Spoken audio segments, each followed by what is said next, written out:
모든 선원이 두려워하는 것은 깊은 바다로 가라앉거나 바다에서 불이 나는 일입니다. 선박 밀폐 공간에서 화재 시 산소가 빠르게 소모될 수 있습니다. 그리고 주위에 끝없는 물이 있음에도 불구하고 화재를 진압하는 것은 매우 어려울 수 있습니다. 이것은 바다에서 발생한 최악의 화재들을 모은 영상입니다. 이 중 일부 이야기는 이미 이 채널에서 보셨을 수 있습니다. 아래 설명란의 챕터로 모음집 이야기를 확인하세요. 도냐파즈는 세계에서 가장 큰 평시 여객선 참사로 불과 1시간도 안 되는 시간에 거의 4,500명의 목숨을 앗아갔습니다. 이 사고는 수천 명의 목숨을 더 앗아간 산업에 스포트라이트를 비춥니다. 하지만 이것이 빙산의 일각인지 단순한 불운인지 궁금합니다. 발레리아나 두마는 14살입니다. 그녀의 고용주는 그녀를 발레리라고 부릅니다. 발레리는 필리핀 타클로반에 있는 한 가정에서 가정부로 일하고 있습니다. 그녀의 아버지는 이 일을 좋아하지 않지만 가족에겐 추가 수입이 필요합니다. 가족이 마닐라 여행 시 발레리를 데려갈 수 있다는 장점도 있습니다. 1987년 12월 20일 크리스마스 닷새 전, 발레리는 고용주와 부두에서 도냐파즈 페리에 탑니다. 발레리는 마닐라는 좋아하지만 페리 여행은 싫어합니다. 항상 붐비지만 지금은 크리스마스를 며칠 앞두고 있어서 평소보다 더 붐빕니다. 발레리의 고용주들은 표를 예매했지만 마지막 순간까지 발레리를 데려갈 생각을 하지 않아서 그녀를 위한 표는 없습니다. 게이트에 도착하니 좌석이 모두 매진됐지만 매표원이 작은 뇌물을 받고 발레리가 고용주와 함께 입장하도록 허락합니다. 특히 휴가철에는 흔히 있는 일입니다. 수백 명의 사람들이 통로에 앉아 있거나 누워 있는 사이를 지나가면서 발레리는 배맨 뒤쪽의 맨 위 갑판 외에는 앉을 곳이 없다는 것을 깨닫습니다. 발레리의 고용주들은 불안해하지만 이런 상황을 이미 본 적이 있습니다. 크리스마스엔 배가 너무 붐벼 구명조끼가 모두에게 부족하다고 발레리에게 말합니다. 그래서 그들은 발레리에게 구명조끼를 사주었습니다. 그녀는 구명조끼가 필요하다는 생각이 마음에 들지 않아 두려움이 생깁니다. 도냐파즈는 1963년 일본에서 건조된 페리입니다. 도냐파즈는 운항 초기 승객 608명, 승무원 약 50명이었습니다. 1975년에 새로운 소유주인 술피시오 라인즈가 도냐파즈를 인수하면서 이 배는 필리핀으로 옮겨졌고 마닐라와 세부 사이에서 최대 1,518명의 승객을 수송하는 데 투입되었습니다. 1979년 도냐파즈는 운항 중 화재가 발생했지만 1,164명의 승객과 승무원이 모두 생존했습니다. 배가 얕은 물에 좌초되어 탈출로가 제공되었기 때문에 도냐파즈는 화재로 완전히 불에 타 전소되었고 전손 처리되었습니다. 술피시오 라인스는 보험금을 청구한 후 보험사로부터 도냐파즈의 잔해를 다시 사들여 재건했습니다. 그 과정에서 원래 2개였던 갑판에 2개를 더 추가했지만 선박이 물에 떠 있을 때 얼마나 안정적인지를 평가하는 안정성 증명서를 갱신하지 않았습니다. 더 중요한 것은 승객 수를 늘릴 수 있는 능력이었습니다. 술피시오 라인의 기함으로써 이 배는 타클로반과 마닐라를 오가는 노선에 재배치되었고 중간에 카팔라간에 정차하며 주 2회 운항했습니다. 도냐파즈는 오전 6시 30분에 타클로반을 출발해 카팔라간에 정차한 뒤 다음날 오전 4시에 마닐레에 도착합니다. 발레리는 조용히 선미갑판에 웅크리고 있고 근처 남자가 배 옆에서 소변을 봅니다. 화장실까지 가기에는 사람이 너무 많습니다. 도냐파즈호 선장 의세비오. 나사레노와 승무원들은 승객을 배려하거나 더 많이 태우기 위해 최선을 다합니다. 다행히도 날씨는 맑고 고요하며 바다는 약간 거칠지만 발레리는 따뜻하고 건조하기만 하면 별로 신경 쓰지 않습니다. 도냐파즈 같은 페리에는 이런 조건이 거의 이상적이어서 승객과 승무원들이 여행 준비를 합니다. 밤 10시 30분쯤 도냐파즈는 타블라스 해협에 있었습니다. 갑자기 어디선가 석유 탱커가 도냐파즈 바로 앞에 나타났습니다. 도냐파즈는 탱커와 충돌하면서 금속이 뒤틀리는 폭발이 일어나고 탱커의 석유화학 화물이 불길에 휩싸여 페리 안으로 쏟아집니다. 길이 51m의 유조선 벡터는 바탄에서 마스바테로 향하고 있었으며 100만 리터가 넘는 휘발유와 석유 제품을 싣고 있었습니다. 이 유조선은 쉐브론과 텍사코가 합작한 칼텍스에 의해 임대되어 운항 중이었습니다. 벡터회는 13명의 승무원이 있지만 선장과 1등항에 사는 자격이 없습니다. 여객선 승객과 승무원들은 두 선박을 삼킨 공포와 불길에 깜짝 놀라 잠에서 깼습니다.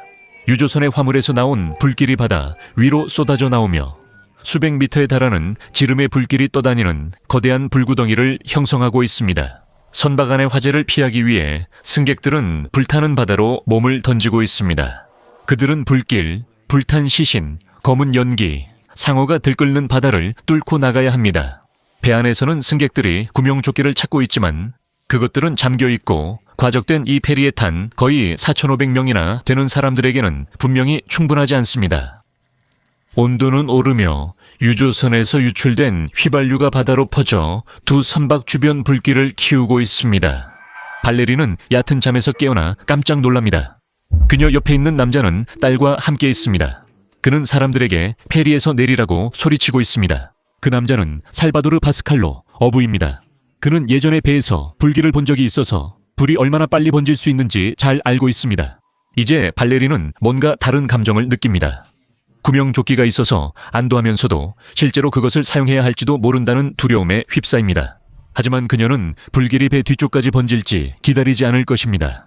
그녀는 물 위에 번지는 불길을 볼 수 있고 그 원이 빠르게 커지고 있기 때문에 살바도르와 그의 딸과 함께 바다로 뛰어듭니다. 지나가던 배가 폭발을 보고 불길로 항해해 옵니다. 미스 돈 클라우디오 호는 안전하게 접근할 수 있을 만큼 가까이 가는데 1시간이 걸리고 그 후 생존자들이 올라올 수 있도록 배 옆으로 그물을 던집니다. 실제로는 불타는 배들에서 2마일 이내까지만 접근합니다. 더 가까이 가는 것은 불길이 번지는 바다로 들어가는 것을 의미하며 어떤 현명한 선장이라도 자신의 배와 선원을 안전하게 지키기 위해 이를 피할 것입니다. 다행히 그 배는 도냐 파즈 뒤쪽에 도착합니다. 발레리, 살바도르, 그의 딸은 26명 생존자 중 3명입니다. 그들은 물 위에서 타오르는 석유로 인해 점점 커지는 불길의 범위에서 벗어나기 위해 1시간 넘게 헤엄쳐야 했습니다. 실제로 살아남은 대부분의 사람들은 도냐 파즈의 뒤쪽에서 뛰어내려 미스 돈 클라우디오 쪽으로 헤엄칠 수 있었던 운 좋은 사람들이었습니다. 4,000명 이상 이 불길과 침몰한 배에서 목숨을 잃었습니다. 도냐 파즈는 유조선 벡터와 충돌 2시간 만에 수심 1,500피트 바다로 가라앉았고 벡터는 2시간 뒤 침몰했습니다. 한 생존자는 딸을 안전한 곳으로 끌어올리려 했지만 딸의 팔피부가 벗겨지면서 딸이 다시 바다로 가라앉았다고 회상합니다. 1,518명을 태울 수 있도록 등록된 배였지만 도냐 파즈에는 승무원을 포함해 4,374명이 타고 있었습니다. 발레리도 공식 승차권 없이 페리에 탑승한 유일한 사람이 아니었습니다. 페리는 허가된 정원을 거의 3,000명이나 초과해 과적 상태였습니다. 필리핀 해안경비대가 통보받는데 거의 8시간이 걸렸고 가장 가까운 해안경비대 기지에 연락하는데 또 6시간이 더 걸렸습니다. 도냐 파즈호와 벡터호는 오래전에 침몰했습니다. 그 후 모두의 머릿속엔 어떻게 이런 일이 일어날 수 있었을까라는 질문이 떠올랐습니다. 잔잔한 밤, 두 척의 배가 바다에서 충돌해 약 4,500명이 목숨을 잃었습니다. 조사가 시작되면서 수많은 위반 사항들이 드러나기 시작합니다. 벡터호의 13명의 승무원과 도냐 파즈호의 56명의 승무원 중 감시를 서고 있던 선원은 단 1명뿐이었고 그는 자격이 없는 견습생이었습니다. 도냐 파즈호의 승무원들은 술을 마시고 있었고 분명히 자신들의 지정된 위치에 있지 않았습니다. 선장은 영화를 보고 있었습니다. 해상법에 따르면 항상 감시를 서야 합니다. 만약 승무원들이 자신의 위치에서 감시를 하고 있었다면 다가오는 선박을 충분히 일찍 발견해서 진로를 바꿀 수 있었을 것입니다. 결국 책임은 인원이 부족하고 승무원들이 자격이 없었으며 검사 증명서 없이 운항하던 유조선에 최종적으로 돌아가게 됩니다. 아마도 책임이 더 많은 자금력을 가진 부유한 석유회사에 돌아갔을지 모르지만 여객선 역시 책임이 없지는 않았습니다. 여객선은 과적되어 승객들이 복대서 자야 했고 무게 중심이 높아 배가 한쪽으로 기울었습니다. 과적이 직접적 원인은 아니지만 부패한 검사 관행 탓에 인명피해가 늘었습니다. 이런 부패로 많은 승객이 출항할 수 있었습니다. 모든 구명조끼는 잠겨 있었고 충돌 위험이 있는 다른 선박들과 통신할 수 있는 무정이도 없었습니다. 이 요인들이 사고를 악화시켰지만 두 선박 중 한 곳이나 양쪽에 적절한 감시체계만 있었어도 사고를 완전히 막을 수 있었습니다. 유조선이 갑자기 나타난 게 아니라 다가오는 걸 지켜볼 사람이 없었습니다. 제 생각에 조사에서 한 가지 큰 누락이 있는데 그것은 두 척의 선박이 법에 어떠한 감독도 없이 운항하고 있었다는 사실입니다. 선박에 승무원이 없고 면허도 없다면 선장을 탓할 수 있습니다. 하지만 같은 해역에 있는 두 척의 선박이 똑같은 문제를 겪는다면 그들이 운항하는 환경을 살펴봐야 합니다.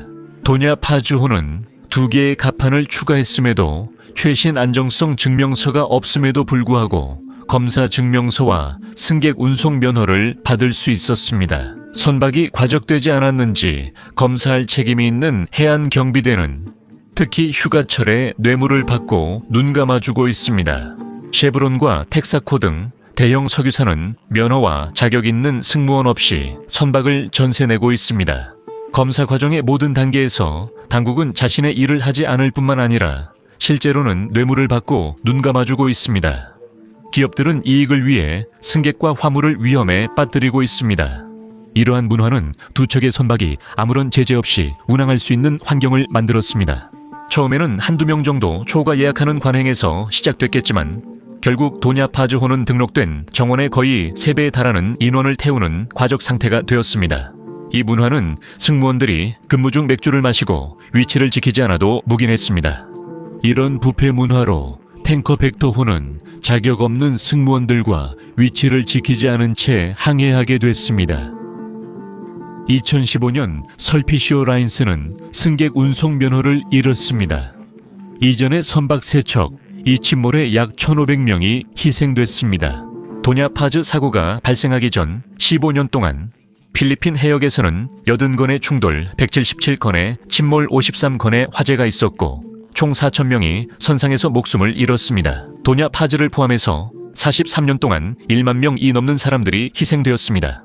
이는 연평균 약 232명의 사망자에 해당합니다. 필리핀은 7천여 개 섬으로 구성돼 페리에 의존할 수밖에 없습니다. 도로가 아니라 바다 위에 있기 때문에 바다에서는 사고가 발생할 수밖에 없다는 점을 감안해야 합니다. 베트남은 인구가 거의 비슷하지만 필리핀처럼 섬이 많은 지형이 아닙니다. 2016년 한 해 동안 베트남 도로에서 사망한 사람 수는 2만 4천 명이 넘었습니다. 비교해보면 도로가 훨씬 더 치명적입니다. 도냐 파즈 사고 조사 중에 해안경비대 고위 관계자들은 공무원들이 때때로 뇌물을 받고 눈 감아주는 경우가 있다고 인정했습니다. 그들은 또한 인력이 부족하고 모든 선박을 검사할 차원이 없다고 지적합니다. 발레리는 명단에 등록되어 있지 않았기 때문에 희생자 가족들에게 제공된 $500의 보상금을 받지 못했습니다. 그녀는 집으로 돌아갈 돈이 충분하지 않았고 아버지와 재회하는데 25년이 걸렸습니다. 설피시오 라인은 이제 승객 대신 화물만 운송합니다. 2016년 이후로 해상사고로 113명이 사망했지만 필리핀에서 가장 안전한 교통수단 중 하나로 여겨지고 있습니다. 시청해 주셔서 감사합니다. 광고 없이 더 많은 영상을 원하신다면 패트리온 가입을 고려해 주세요. 링크는 설명란에 있습니다. 무료로 가입하실 수도 있고 광고 없는 영상부터 선공개, 라이브 질의응답 콜 등 다양한 혜택이 있는 멤버십을 선택하실 수도 있습니다. 그곳에서 뵙길 기대합니다. 2019년 9월 2일 월요일 다이브보트 모터베슬 컨셉션이 캘리포니아 해안에서 불길에 휩싸여 침대에 갇힌 34명의 목숨을 앗아갔습니다. 트루스 아쿠아틱스는 1974 년 글렌 프리칠러가 설립한 캘리포니아 산타바바라 소재 회사입니다. 이 회사는 다이빙 업계에서 잘 알려진 평판 좋은 업체로 캘리포니아 해안의 채널 제도 주변에서 레크리에이션 다이빙과 스노클링 모험을 제공합니다. 채널 제도 국립공원에서는 스쿠버 다이빙, 카약, 패들보드, 고래 관찰, 낚시, 수영을 즐길 수 있습니다. 2019년 8월 33명의 승객 그룹 28월 31일 오전 4시에 산타바바라에서 출발해 9월 2일에 돌아올 예정입니다. 아침 일찍 출발하기 때문에 승객들은 8월 31일 저녁을 선상에서 보낼 수 있는 선택권이 주어집니다. 이번 여행에 사용할 선박은 모터 선박 컨셉션입니다. 키온셉션은 캘리포니아 롱비치에서 건조되어 1981년 진수된 23M 리버보드 선박으로 채널 아일랜드 주변에서 승객 대상 1박 여행을 위해 특별히 설계 제작됐습니다. 연방 및 국제 규정에 따르면 일정 크기 이상의 선박은 내화성 재료로 만들어져야 합니다. 이러한 선박들은 또한 선박의 전자 시스템에 연결되거나 조타실과 연동된 화재, 스프링클러와 연기 감지기를 설치해야 합니다. 선박의 연식과 크기를 고려할 때 컨셉션호는 100톤 미만이고 49개 미만의 침대를 갖추고 있기 때문에 해당 규정의 적용을 받지 않습니다. 이 선박은 목재의 유리 섬유가 덮여 있으며 1978년 마지막 개정 규정에 따라 허용된 것입니다. 가장 최근에 해안경비대 점검은 2018년 8월과 2019년 2월에 있었으며 특별한 위반 사항은 발견되지 않았습니다. 이 선박의 검사 증명서에는 최대 정원이 103명으로 승무원 4명과 승객 99명이 허용되어 있습니다. 이 선박은 3개의 갑판으로 이루어져 있으며 상부 갑판에는 조타실, 승무원 숙소, 선데크 라운지가 있습니다. 상부 갑판 바로 아래에 있는 주갑판에는 큰 선실이 있습니다. 이 선실은 앞쪽 구역에 승무원들이 식사를 준비하는 조리실이 있고 뒤쪽 구역에는 식사를 할 수 있는 좌석이 마련된 살롱이 있습니다. 살롱은 하부 갑판에 위치한 복도를 통해 선미에서 들어갈 수 있으며 복대는 화장실이 있습니다. 최대 46명까지 13개의 2인용 침대와 20개의 1인용 침대에서 잘 수 있으며 이 중 1개의 침대는 승무원 전용입니다. 하부 갑판에는 샤워실, 다치, 사물함, 기관실, 그리고 기관실에 필요한 장비를 보관하는 저장 공간인 라자렛이 있습니다. 나머지 승무원 침상은 2층 위, 조타실의 후 밑쪽 상부 갑판에 위치해 있습니다. 침상 구역에 있다면 나가는 방법은 2가지가 있습니다. 나선형 계단을 올라가 살롱을 지나 뒤쪽 문을 통해 나갈 수 있습니다. 사다리를 타고 22인치 탈출 해치로 올라가면 살롱으로 연결되고 같은 뒤쪽 문으로 나갈 수 있습니다. 2019년 8월 30일 저녁, 승객들은 다음날 아침 일찍 출발을 준비하며 컨셉션호에 탑승하기 시작합니다. 그들은 메인 데크를 통해 선박에 탑승하고 침대가 각각 배정되는 침실로 이동합니다. 이 침대는 항해 내내 그들의 것입니다. 선박 운항과 감독은 6명의 승무원이 맡습니다. 선장 제리 보일런, 1등, 항해사 컬런, 몰리터 1등, 갑판원, 밀턴 프렌치 2등 갑판원, 엘리 커츠 1등, 조리사 라이언 심스 2등 조리사 마이크 콜스입니다. 1등 항해사 컬런 몰리터가 가장 먼저 도착해 밤 10시쯤 컨셉션호에 승선합니다. 그리고 밤 11시쯤 조리사 심스와 콜스가 합류합니다. 갑판원 프렌치와 커츠, 그리고 선장 보일러는 8월 31일 새벽 3시쯤 도착해 1시간 뒤 출항을 준비합니다. 모든 승무원들은 컨셉션호의 상부 갑판에 있는 승무원 침실에서 잠을 자게 되지만 갑판원 커츠만은 승객들과 함께 2층 침대 구역에서 잠을 잡니다. 선박과 장비 점검 후 그들은 오전 내 시사분 산타바바라 항구를 출발합니다. 컨셉션호는 채널 아일랜드 국립공원을 이루는 섬들 중 가장 큰 산타크루즈 섬 주변에서 여러 차례 정차할 예정입니다. 오전 8시 30분 컨셉션호는 산타크루즈 섬 남쪽에 위치한 다이빙 포인트인 엘버츠 앵커리지에 첫 번째로 도착합니다. 이 장소는 섬 가까이에 위치해 있어 아마추어 다이버들에게 이 지역의 강한 바람으로부터 보호를 제공합니다. 엘버츠 앵커리지에 닻을 내린 후 승객들은 살롱에 모여 밀턴 프렌치의 안전 브리핑과 아침 식사를 합니다. 안전 브리핑에는 구명조끼를 찾는 위치, 비상시 모이는 장소, 그리고 살롱과 침실 구역에서 탈출하는 방법에 대한 정보가 포함되어 있습니다. 안전 브리핑 도중 한 승객이 기절하지만 승객이 의식을 되찾은 후 프렌치는 브리핑을 계속합니다. 다음 이틀은 순조롭게 항해가 이어집니다. 9월 1일 저녁, 승객들은 산타크루즈 섬 북서쪽의 퀘일록에서 야간 다이빙을 합니다. 승객들이 야간 다이빙을 즐기는 동안 갤리 직원 마이크 콜스는 침대 객실의 에어컨을 켜서 손님들이 잠자리에 들 때쯤 방이 시원해지도록 합니다. 야간 다이빙 후 컨셉션호는 플래츠 하버로 이동해 정박하며 밤을 보냅니다. 손님들이 잠자리에 들 준비를 하면서 많은 사람들이 휴대폰, 카메라, 노트북, 태블릿 등을 충전하기 위해 콘센트에 꽂습니다. 한 번에 너무 많은 기기가 연결되어 있어서 모든 손님을 위한 콘센트가 충분하지 않습니다. 켈리 앤드 심스는 휴대폰을 충전하려다 콘센트에서 불꽃이 튀는 걸 봅니다. 자정이 되자 모든 승무원들이 잠이 듭니다. 법적으로는 승객이 탑승해 있을 때 밤새도록 승무원이 순찰을 해야 하지만 실제로 승무원들은 그렇게 하지 않습니다. 9월 2일 아침이 다가오고 새벽 1시 30분에 켈리 앤드 콜스가 잠에서 깹니다. 그는 상부 갑판의 승무원 침실에서 자고 있습니다. 콜스는 다시 잠자리에 들지 않고 켈리로 가서 설거지를 합니다. 깨어있는 사람도 없고 특별한 일도 없습니다. 1시간 후 새벽 2시 30분에 콜스는 다시 침대로 돌아갑니다. 침대에 돌아온 직후 콜스는 다시 깨어납니다. 뭔가 이상합니다. 콜스는 누군가 넘어지는 듯한 소리와 이어서 사람들이 소리치는 소리를 듣습니다.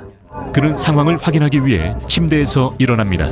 그가 문 밖으로 나가 주 갑판 쪽을 바라보자 노란 빛이 보입니다. 그는 즉시 그것이 무엇인지 알아차리고 소리칩니다. 불이야, 불이야 라고 외쳐 근처에서 자고 있던 다른 4명의 승무원들을 깨웁니다. 그들은 불이 타오르며 탁탁거리고 터지는 소리를 들을 수 있습니다. 콜스는 주갑판으로 가려 하지만 계단 아래 통로가 이미 불길에 막혀 있습니다. 대신 그는 좌연 난간을 넘어 아래의 주갑판으로 뛰어내립니다. 그는 살롱 안에 보관된 소화기에 닿기 위해 살롱 뒤쪽 문으로 달려가지만 이미 살롱 전체가 불길에 휩싸여 있습니다. 들어갈 수도 나올 수도 없습니다. 콜스는 침상구역 비상 탈출구가 불타고 살롱 유리섬유 천장이 녹아 바닥에 떨어지는 것을 봅니다. 34명이 아래 침상구역에 갇혀 있습니다. 한편 데크 핸드 몰리터와 프렌치도 메인 데크로 내려왔습니다. 그들은 살롱을 돌며 들어갈 방법을 찾습니다. 켈리 핸드 심스도 그들과 합류하기 위해 다른 남자들처럼 난간을 넘어 메인 데크로 내려옵니다. 심스는 착지에 실패해 왼쪽 다리가 3군데나 부러지고 허리와 목에도 심각한 부상을 입습니다. 프렌치는 살롱에 있는 유일한 창문을 열려고 하지만 그 창문은 안에서만 열 수 있어서 밖에서는 억지로 열 수 없습니다. 창문은 따뜻하고 살롱 안은 검은 연기로 가득합니다. 승무원들이 2층 침대 구역에 갇힌 34명을 구조하는 동안 보일런 선장은 상부 갑판 조타실에서 조난 신호를 보냅니다. 오전 3시 14분 조난 신호가 전송됩니다. 메이데이. 컨셉션. 플래츠 하버 노스사이드 산타크루즈 39명이 탑승해 있습니다. 숨을 쉴 수가 없습니다. 39명이 탑승해 있습니다. 연기가 조타실을 가득 메워 선장이 밖으로 나가게 됩니다. 그는 상부 갑판의 우연 쪽에서 아래 물로 뛰어듭니다. 4명의 승무원은 주 갑판에 있고 프렌치는 보일런에게 조타실의 소방도끼를 가져오라고 외칩니다. 보일런은 이미 연기와 불길을 피해 바다로 뛰어내렸습니다. 먼저 1등 항해사 컬런 몰리터는 선장이 불에 데였다고 생각해 확인하려고 물에 뛰어듭니다. 프렌치는 여전히 선실 진입을 시도하지만 사방엔 연기와 불길이 가득합니다. 보일런이 갑판 위 새 선원에게 물에 뛰어들라고 외치자 그들은 즉시 실행합니다. 몰리터는 선장이 다치지 않았다는 것을 깨닫고 다시 컨셉션회에 올라탑니다. 그는 승객들을 구하려고 필사적이지만 갑판 전체가 불타고 있습니다. 그는 스키프를 띄워서 생존자를 찾기로 결심합니다. 프렌치도 다시 배에 올라와 그가 스키프를 띄우는 것을 돕습니다. 그는 마지막으로 승객들을 돕기 위해 시도합니다. 몰리터는 스키프에서 선장을 태웁니다. 프렌치는 희망이 없음을 깨닫고 스키프에 탑니다. 3사람은 남은 2 선원도 태웁니다. 그레이프 이스케이프는 플래츠 1개 정박 중이며 승객들은 자고 있습니다. 새벽 3시 29분 5선원은 그레이프 이스케이프로 가서 선체를 두드려 승객을 깨웁니다.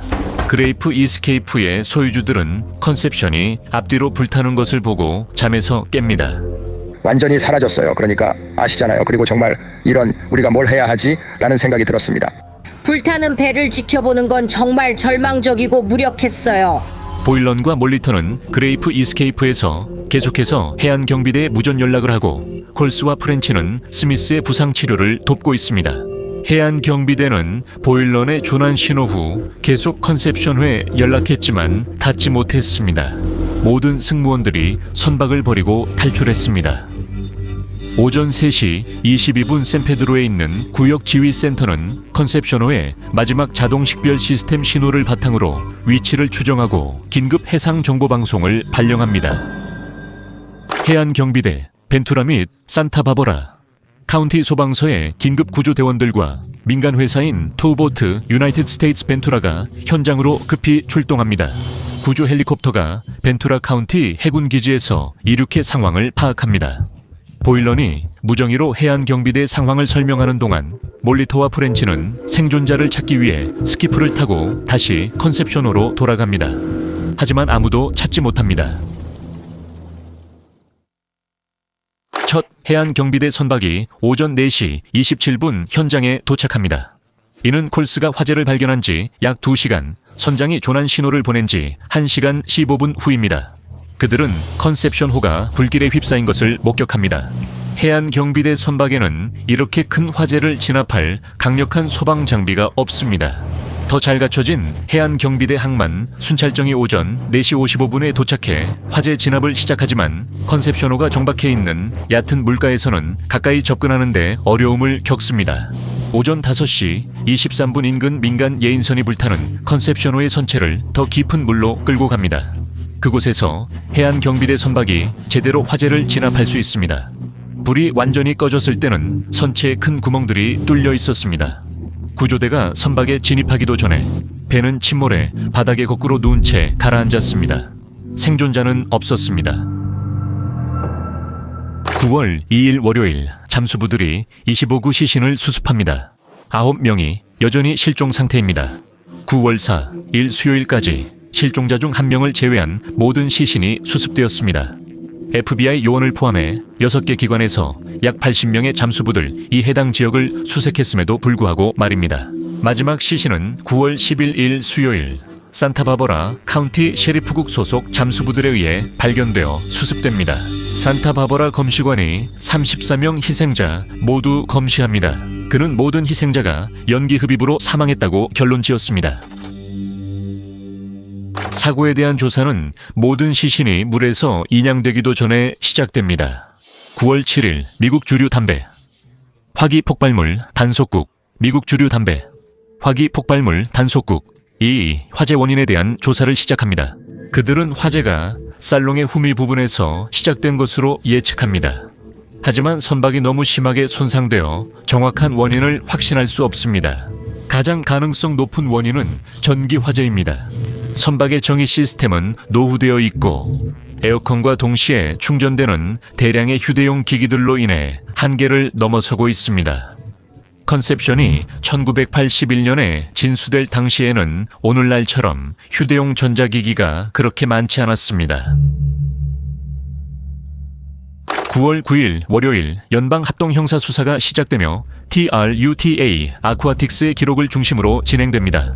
국가교통안전위원회는 TRUTH 아쿠아틱스의 기록에서 여러 가지 결함을 발견하고 컨셉션의 승무원들이 이번 참사에 일조했다는 사실을 밝혀냅니다. 그들은 이번 사고의 개연성 있는 원인이 TRUTH 아쿠아틱스가 선박과 승무원 운영에 대한 효과적인 감독을 제공하지 못한 데 있다고 믿습니다. TRUTH 아쿠아틱스는 법적으로 요구됨에도 불구하고 야간에 선박을 순찰하는 감시원이 있도록 보장하지 못했습니다. 이러한 태만으로 인해 화재가 라운지에서 아무도 모르게 커질 수 있었습니다. 또한 연기 감지기도 부족했습니다. 컨셉션에는 일부 연기 감지기가 있었지만 라운지에는 없었습니다. 많은 인명피해가 발생한 또 다른 원인은 침상 구역의 불충분한 탈출 경로 때문입니다. 2개의 탈출 경로 모두 화재가 맹렬하게 번지고 있는 라운지로 이어집니다. 이 사건으로 인해 많은 소송이 제기되고 형사 수사가 시작됩니다. 하지만 첫 번째 소송을 제기한 사람은 희생자의 친척이나 생존한 승무원이 아닙니다. 바로 트루스 아쿠아틱스의 소유주인 글렌 프리칠러입니다. 사건이 발생한 지 불과 3일 후 9월 5일 금요일에 프리칠러는 회사의 책임을 침몰한 선박 컨셉션의 가치로 제한하려는 소송을 제기합니다. 책임 제한법은 1851년에 제정된 해양법으로 선박 소유주의 책임을 선박의 가치로 제한합니다. 2019년 9월 12일 목요일 첫 갤리핸드인 라이언 심스가 트루스 아쿠아틱스를 상대로 소송을 제기합니다. 그는 승무원들이 적절한 교육을 받지 못했고 컨셉션호가 비상 장비를 충분히 갖추지 못했다고 주장합니다. 2020년 12월까지 32명의 희생자 가족 트루스 아쿠아틱스에 소송을 제기했으며 아직 진행 중입니다. 트루스 아쿠아틱스는 영업 종료했습니다. 2020년 여름 선장 제리 보일러는 연방 형사 수사의 중심이 됩니다.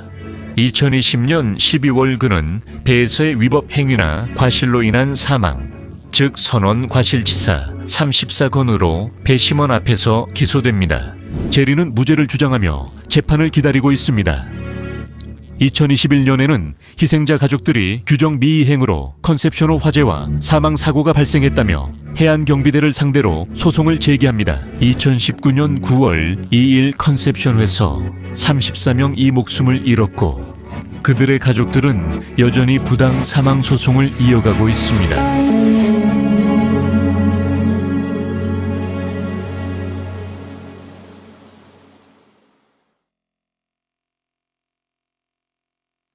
선박이 침몰하면 보험사는 범죄 행위를 입증하기가 어렵습니다. 그래서 보험금 청구가 별다른 의심 없이 지급되는 경우가 흔합니다. 하지만 선박이 의심스러운 상황에서 납치되고 보험조사관이 폭발 사고를 당하면 보험사들은 목숨이 위협받는 상황에서도 1억 달러짜리 수표를 그렇게 쉽게 써주지 않습니다. 2011년 7월 아덴만 해적 행위가 절정에 이르렀습니다. 이 지역의 해적 행위는 1991년부터 내전 중인 소말리아의 정치적 환경과 직접적으로 관련이 있습니다.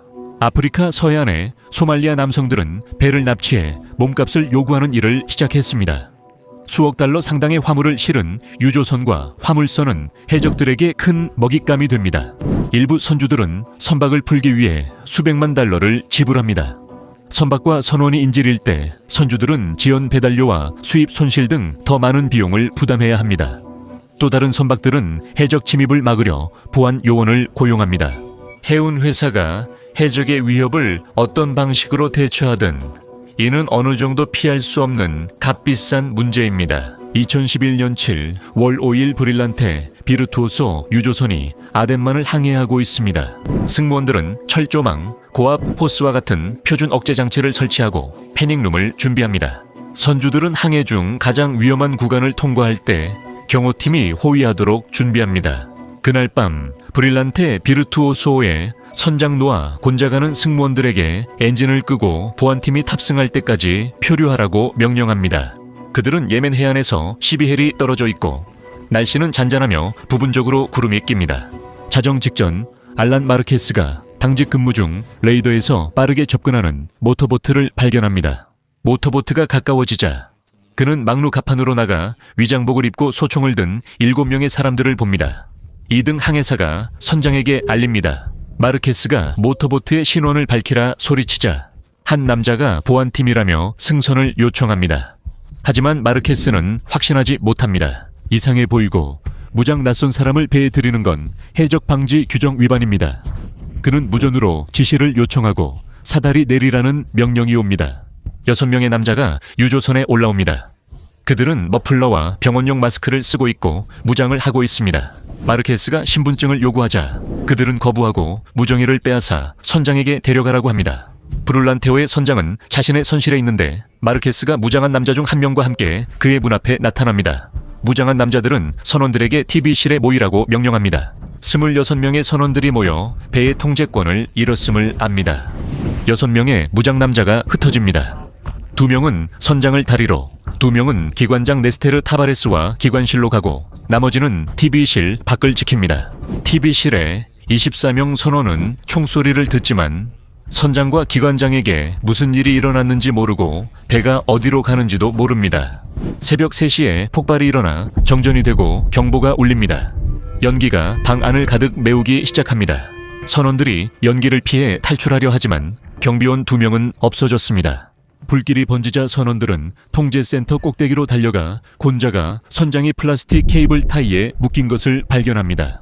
곤자가 선장은 풀려나 조난 신호를 보내고 이는 유나이티드 스테이츠십 필리핀시가 받습니다. 곤자가 선장은 배를 버리라고 명령합니다. 브릴란테 호 선원들은 인원 확인 중 수석기관사 타바레스가 없다는 걸 알게 됩니다. 불길이 번지고 열기로 금속이 휘어지는 소리가 납니다. 수색대가 타바레스를 찾으려 했지만 연기가 짙습니다. 오전 4시 선원들은 구명보트로 탈출합니다. 미 해군 시호크 헬기가 도착해 유조선 화재를 목격합니다. 오전 5시 헬기 승무원들은 타바레스가 갑판 위에서 손전등을 흔드는 것을 봅니다. 불길이 너무 거세서 공중 구조가 불가능하자 그는 바다로 뛰어들고 해군 보트에 의해 구조됩니다. 미 해군 순양함에 올라탄 곤자가 선장은 미국인들에게 해적들이 자신에게 10만 달러를 넘기고 소말리아로 항해하라고 명령했다고 말합니다. 그가 금고를 열자 해적들이 총을 쐈습니다. 그는 폭발 원인을 모릅니다. 타바레스는 브룰란테오 엔진을 정지시키고 탈출했지만 대피를 놓쳤다고 말합니다. 필리핀 해가 도망친 해적들을 수색했지만 이미 사라졌습니다. 아덴에서 예인선이 도착해 브룰란테오의 바닷물을 뿌려 불길을 진압합니다. 무장괴한들이 배를 점거한 지 7시간 만에 대응이 시작됩니다. 포세이돈과 파이브 오션스 인양 회사가 잔해 확보를 위해 파견됩니다. 미군 조사관들이 소말리아 해적들이 새로운 전술을 도입했는지 확인하기 위해 파견됩니다. 그리고 런던 보험회사의 조사관이 1억 달러짜리 책임선에서 실제로 무슨 일이 있었는지 밝혀내기 위해 투입됩니다. 로이드 오브 런던은 상업 선박 손실 기록을 가죽 제본책에 남깁니다. 로이드 오브 런던은 보험회사가 아니라 보험사들이 위험 부담을 사고 파는 증권거래소입니다. 보험료는 연간 약 400억 달러를 창출하며 로이드 오브 런던을 통해 무엇이든 보험에 가입할 수 있습니다. 중심에는 해운이 있습니다. 선박 난파 후 보험사와 고객들은 인양회사에 난파선에서 가치를 회수하도록 요청합니다. 로이드 오브 런던 규정에 따라 인양회사는 건진 것의 일부를 받습니다. 선주들이 보상 분배 조건으로 선호하는 회사에 의뢰하는 일도 흔합니다. 이번 경우에는 브릴란테 비르투오소 호를 소유한 수에즈라는 회사가 포세이돈과 파이브 오션스라는 두 인양 회사를 지정합니다. 브릴란테 호가 조난 신호를 보낸 지 나흘 후 선주 마리우스 엘리오플로스가 아덴으로 날아와 선원들을 호텔에 머물게 합니다. 그는 선원마다 새 옷값으로 200달러를 주고 유조선 파손 보험 청구를 준비합니다. 보험사들이 보상을 지급하기 전에 그들은 이번 납치 사건에 대해 더 잘 이해할 필요가 있습니다. 그래서 데이비드 모켓을 임명했습니다. 모든 항구에는 로이드와 세계 해운업계를 위해 사건의 사실을 확인하는 소수의 해상 감정인들이 있습니다. 그들의 평가는 종종 보험금 지급 여부를 결정합니다. 많은 이들이 선장이었다가 조사 능력을 키운 사람들입니다. 모켓은 아덴에서 최고의 감정인입니다. 데이비드 모켓은 플리머스 근처 출생으로 상선회사에 입사해 1970년대 사우디아라비아 근처를 항해했고 1998년 예멘으로 이주했습니다. 예멘은 중동에서 가장 가난한 나라 중 하나이자 가장 위험한 나라 중 하나입니다. 예멘에서 총에 맞은 경험은 모켓이 현지인들과 신뢰를 쌓는 데 도움이 되었습니다. 모켓은 포세이돈에 연락했지만 수석 인양가 바실리우스 비르고스는 일주일 가까이 난파선 접근을 허락하지 않았습니다. 모켓은 결국 유조선에 가기 위해 어선을 전세내고 비르고스가 그의 일정을 함께합니다. 배는 거센 파도 속에 있고 외부는 온전하지만 내부는 화재로 완전히 타버렸습니다. 모켓은 배를 탐색하며 3일간의 진화 작업으로 생긴 기름 섞인 바닷물이 깊게 고여 있는 것을 발견합니다. 숙소 구역엔 검게 그을린 뒤틀린 금속이 있습니다. 그는 엔진룸을 사진 찍으며 탐색하지만 엔진룸은 반쯤 잠겨 더 들어가긴 위험합니다. 모켓은 항구로 돌아와 보고서를 작성하기 시작합니다. 해적들은 귀중한 선박에 불을 지르거나 장악한 후에 배를 버리지 않습니다. 그들은 몸값을 노려 배를 납치합니다. 모켓은 친구들과 의심을 나누지만 증거가 일치하지 않습니다. 해적들은 때때로 로켓 추진 수류탄을 사용합니다. 그것만이 폭발과 화재를 일으킬 수 있는 유일한 것이라고 모켓은 생각합니다. 하지만 그런 흔적은 어디에도 없습니다.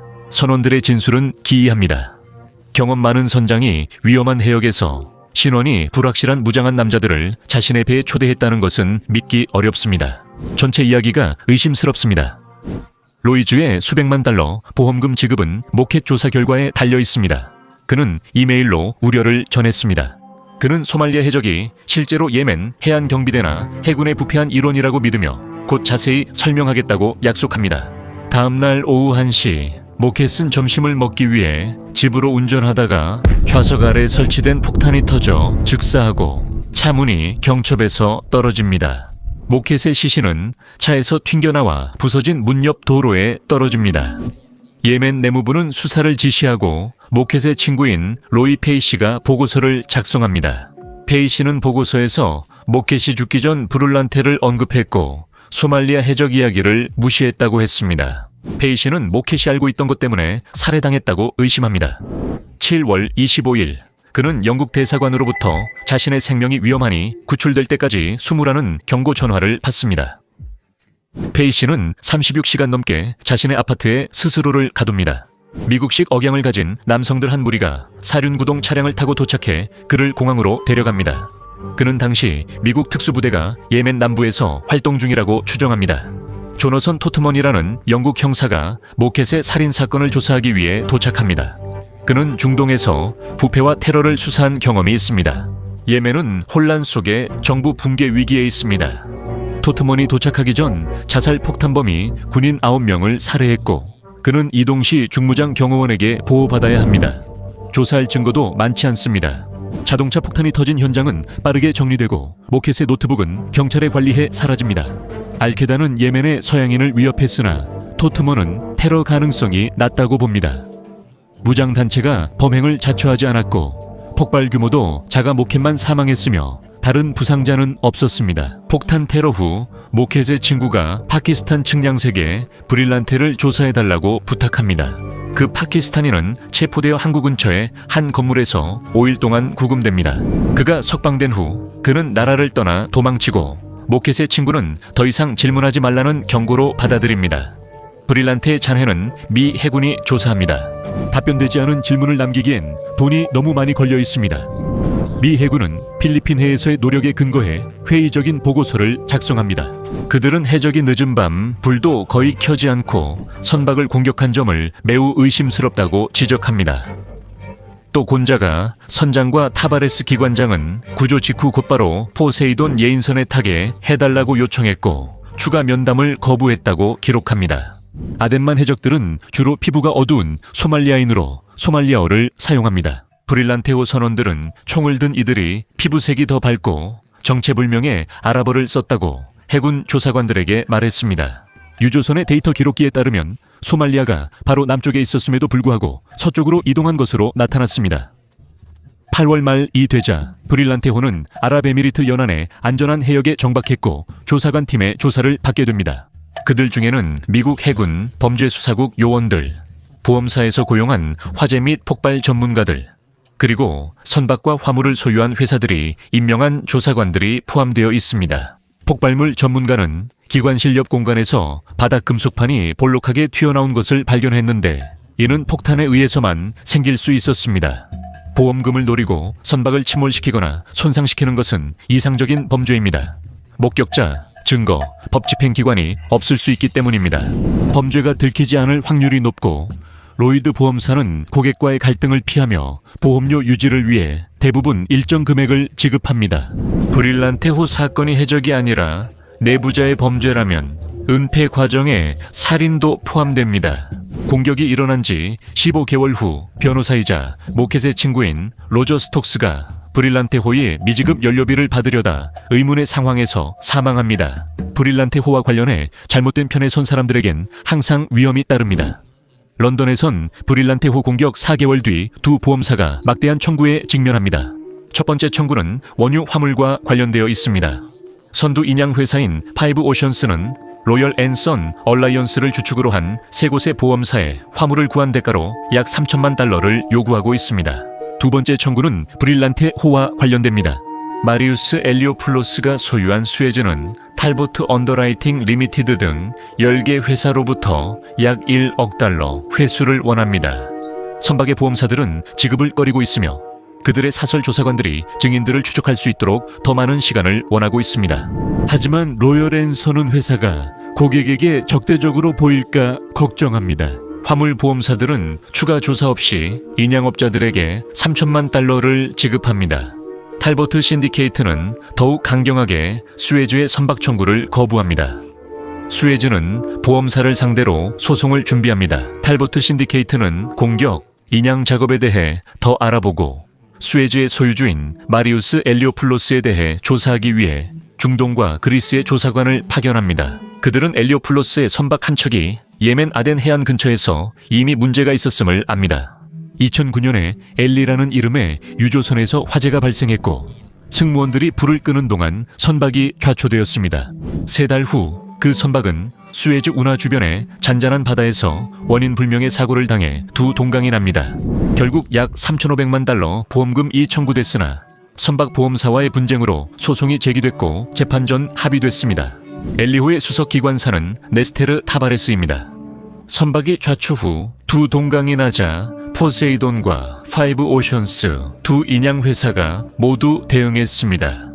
마리우스 엘리오플로스는 익명 역의 회사를 통해 유조선 엘리와 베를란테를 소유하며 아테네 근처에 살면서 미코노스행 고속 페리도 운영합니다. 엘리오플로스는 한 번에 최대 8척의 대형 선박을 소유한 적이 있습니다. 1994년 그가 형제들과 함께 소유했던 노후 화물선이 폭풍으로 침몰해 24명의 선원이 사망했습니다. 그리스 당국은 일리오플로스 형제에게 과실로 인한 사망 혐의를 적용했습니다. 마리우스와 형제 이오니스는 무죄, 안토니스는 2001년 유죄 판결을 받았으나 항소심에서 기각됐습니다. 2015년 텔벗 보험 신디케이트는 엘리오플로스가 브릴란테 비르투오소에 대한 공격을 주도했다고 비난했습니다. 그들은 공격이 선주와 선원들의 가담으로 조작된 것이라고 주장합니다. 보험사 측은 화재가 선박을 무력화시키기 위한 폭탄에 의해 시작되었다고 주장합니다. 텔벗은 선원 진술에 불일치를 지적합니다. 선원들은 처음엔 공격자들이 보안팀인 척했다고 했지만 나중엔 총을 든 이가 당국 소속이라고 주장했다고 말을 바꿨습니다. 이로써 소말리아 해적들이 어떻게 유조선이 호위를 기대하고 있었다는 사실을 알았는지에 대한 의문이 해소되었습니다. 보험사들은 일리오플로스가 빚을 지고 브릴란테호가 손해를 보고 있었다고 했습니다. 텔벗은 일리오플로스가 브릴란테호 파괴를 계획했다고 주장했습니다. 일리오플로스는 혐의를 부인하며 보험사가 자신의 명성을 위협했다고 비난했습니다. 2016년사 월 일리오플로스는 사전 심리를 위해 런던 법원에 출두합니다. 변호사들은 일리오플로스가 증거를 숨기고 그리스에서 대리인 이메일을 해킹했다고 비난합니다. 그는 이에 결과가 따를 것이라며 위협적으로 맞섭니다. 판사는 그에게 조심하라고 경고합니다. 심리 후 일리오플로스는 사기 공모 혐의로 체포됩니다. 그는 경찰서에서 조사 후 기소되지 않고 석방됐고 일리오플로스는 100만 달러를 받지 못했습니다. 판사는 대질 신문 후 그의 청구를 기각하며 판결문에 이렇게 적었습니다. 일리오플로스가 화를 내며 보험사와 그들의 법률 대리인들을 위협했을 때 그는 남아있던 신뢰마저 완전히 잃었습니다.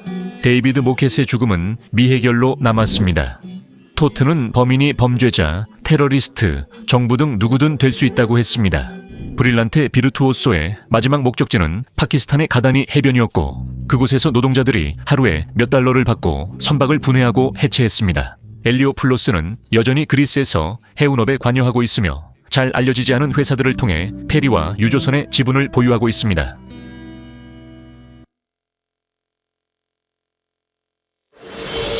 기름이 쏟아지며 휘발성 증기가 선체에서 발생한 불꽃에 점화됩니다. 불길이 뿜어져 번지기 시작합니다. 1960년대에 유럽에서 석유 수요가 증가하자 석유 산업은 중동에서 유럽으로 석유를 운송할 때 초대형 원유, 운반선, 즉 슈퍼탱커를 사용하는 것이 더 경제적이라는 사실을 깨달았습니다. 이 새로운 슈퍼탱커들은 너무 커서 대서양, 북해, 그리고 영국 해협의 대부분의 기존 항구들은 이 선박들을 수용할 수 없었습니다. 그래서 석유 회사들은 이 새로운 슈퍼탱커들을 처리할 수 있는 새로운 석유 터미널을 제안했습니다. 이 새로운 터미널은 중동에서 오는 석유의 저장소 역할을 하게 되며 이후 더 작은 선박들을 이용해 유럽의 정유소로 운송될 예정이었습니다. 석유 운송은 일반적으로 중동에서 유럽으로 가는 더 짧은 경로인 수에즈 운하를 통과했습니다. 하지만 당시 운하의 선박 크기 제한 때문에 슈퍼탱커들은 더 비싸고 긴 희망봉을 지나는 경로를 이용해야 했습니다. 아프리카 남단을 도는 항해는 16일이 더 걸렸고 4,800마일 이 추가로 늘어났으며 전체 항해 비용이 최대 $2만 달러까지 증가했습니다. 이는 2020년 기준으로 약 $15만 5천 달러에 해당하는 금액입니다. 1969년 이스라엘과 아랍 국가들 사이에 6일 전쟁으로 인해 수에즈 운하가 폐쇄되면서 모든 선박이 더 긴 경로를 이용해야 했습니다.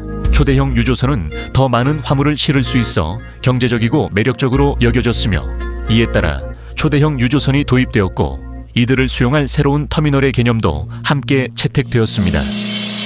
1966년 걸프 오일 코퍼레이션은 벤트리만의 우디 아일랜드를 새로운 터미널의 최적지로 선정했습니다. 우디 아일랜드는 길고 보호받는 깊은 수심의 정박지를 제공했으며 위치 또한 주요 인구 밀집 지역이나 항로에서 멀리 떨어져 있었습니다.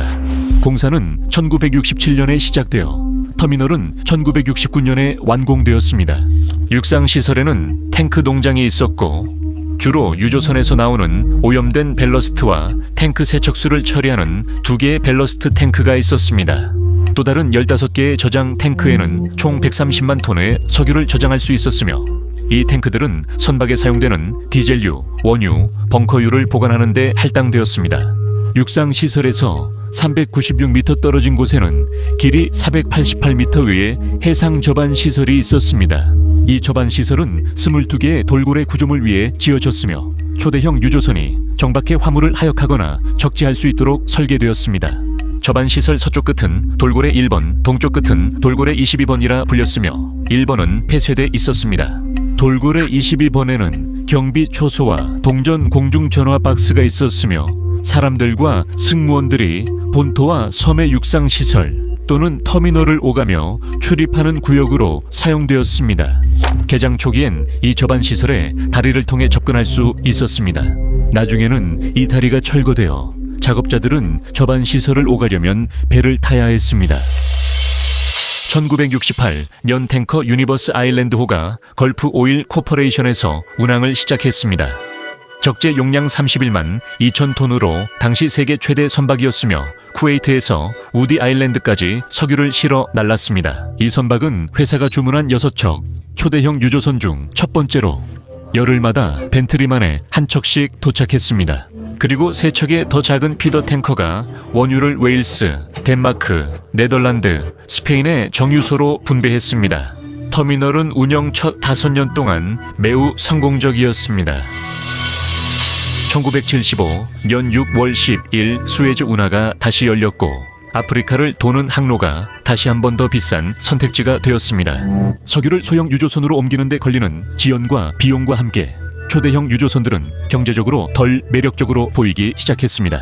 경기 침체와 유가 상승으로 인해 산업계는 적시 생산 just in time 이라는 새로운 시스템을 도입해 제품을 저장하는 데 드는 시간을 줄이고 현금 흐름을 개선하려 했습니다. 이로 인해 우디 아일랜드 터미널에 대한 수요가 감소하게 되었습니다. 1970년대 후반이 되자 현지 걸프 운영회사인 걸프 오일 터미널스 아일랜드는 터미널의 생존 가능성을 유지하는 데 어려움을 겪었습니다. 회사는 운영을 통합하고 불필요한 비용을 줄이기 위해 여러 가지 비용 절감 조치를 취할 수밖에 없었습니다. 터미널과 해상 저반 시설의 소방 시스템은 시스템을 하향 조정하기 위해 3번의 개조가 이루어졌습니다. 1970년 첫 하향 조정은 소방 본관을 항상 압력 상태로 유지하지 않기로 한 결정이었습니다. 터미널에 위치한 중앙통제실의 디스패처가 비상 상황 시 시스템을 작동시키게 되어 있었습니다. 다음으로 제티에 설치된 프리믹스 폼 시스템의 자동 트리거가 제거되었습니다. 역시 이 시스템도 원격으로 작동하게 되어 있었습니다. 그리고 1971년에 중앙 플랫폼의 폼을 작동시키던 중앙통제실의 원격 제어 버튼이 제거되었습니다. 모터베셀 베텔그스 유조선의 용량은 12만 1,400톤의 석유였습니다. 이 선박은 1968년 프랑스 생나제르에서 건조됐으며 프랑스 토탈 오일 소시에테 아노니메가 소유하고 있었습니다. 베텔그스호는 다른 대형 유조선과 달리 적재나 밸러스트 작업 중 응력과 굽힘력을 계산하는 로디케이터나 스트레스 계산기가 없었습니다.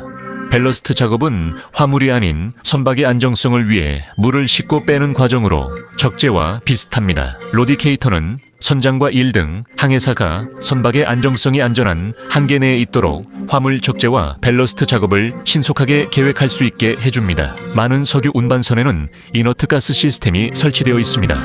대부분의 석유 및 연료 관련 가스는 인화성입니다. 이너트 가스 시스템은 질소나 이산화탄소와 같은 이너트 비활성 가스를 빈 탱크나 밀폐된 공간에 주입하는 데 사용됩니다. 이 방법으로 인화성 가스를 제거해 화재나 폭발을 막을 수 있습니다. 그러나 베텔그스회는 이너트 가스 시스템이 없었습니다. 이 안전 조치들은 필수 아니었고 토탈사는 투자하지 않았습니다. 1977년 베텔그스호는 싱가포르에서 특별 점검을 위해 드라이도크에 들어갔고 검사관들은 부식 부품 교체를 권고했습니다. 일부 금속 가판판은 하중을 받을 때 휘거나 찌그러지기 쉬운 부분을 보강하는 역할을 하며 영구 밸러스트 탱크와 희생 양극의 일부도 포함됩니다. 희생 양극은 금속 구조물을 보호하기 위해 부식이 양극으로 집중되도록 하여 보호하는 금속의 수명을 연장하는 데 사용됩니다. 모든 선박에는 희생 양극이 있으며 이들은 자주 교체해야 합니다. 마지막 권고사항은 영구 밸러스트 탱크에 보호 코팅을 입히라는 것이었습니다. 토탈은 매각을 고려하고 있었기 때문에 비용을 부담하고 싶지 않아 모든 권고사항을 거부했습니다. 1978년 11월 24일 베텔그스호는 페르시아만의 사우디아라비아 라스타누라 항구를 출발해 포르투갈의 렉수스로 향했습니다. 이때 선박에는 아라비안 헤비 원유 7만 4천 톤과 아라비안 라이트 원유 4만 톤이 가득 실려 있었습니다.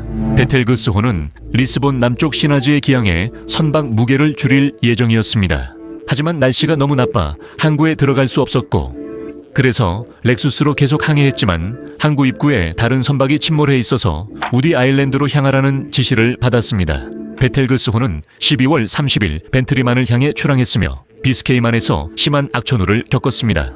가는 도중에 기름 누출을 보고했고 속도를 줄여 프랑스 브레스트로 향하라는 지시를 받았습니다. 선원들이 누출 부위를 찾아 수리해 베텔그스호는 우디 아일랜드로 계속 항해했습니다.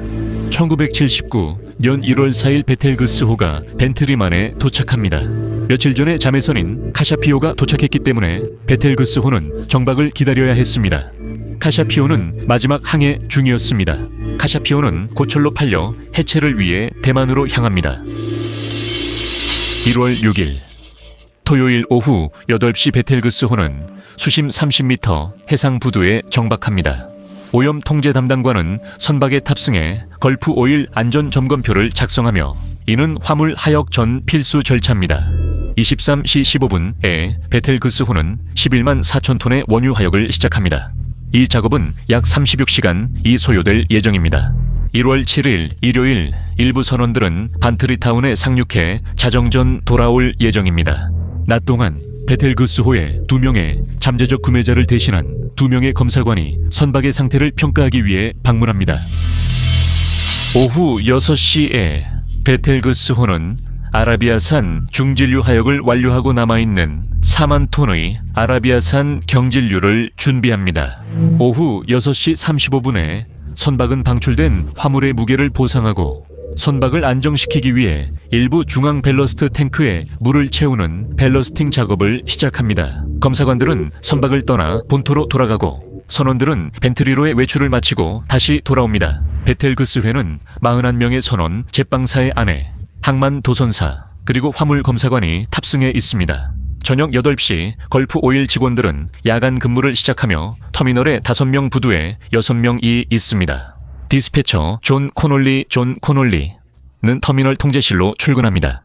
통제실에서는 밝게 조명이 켜진 부두와 유조선을 제한 없이 볼 수 있어서 코놀리는 부두에서 일어나는 모든 활동을 쉽게 확인할 수 있습니다.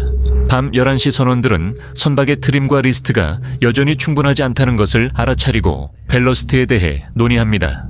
베텔그스회는 선장과 일 등 항해사가 화물이나 벨러스트 하중 분포를 정확히 계산할 수 있는 하중 표시기가 없습니다.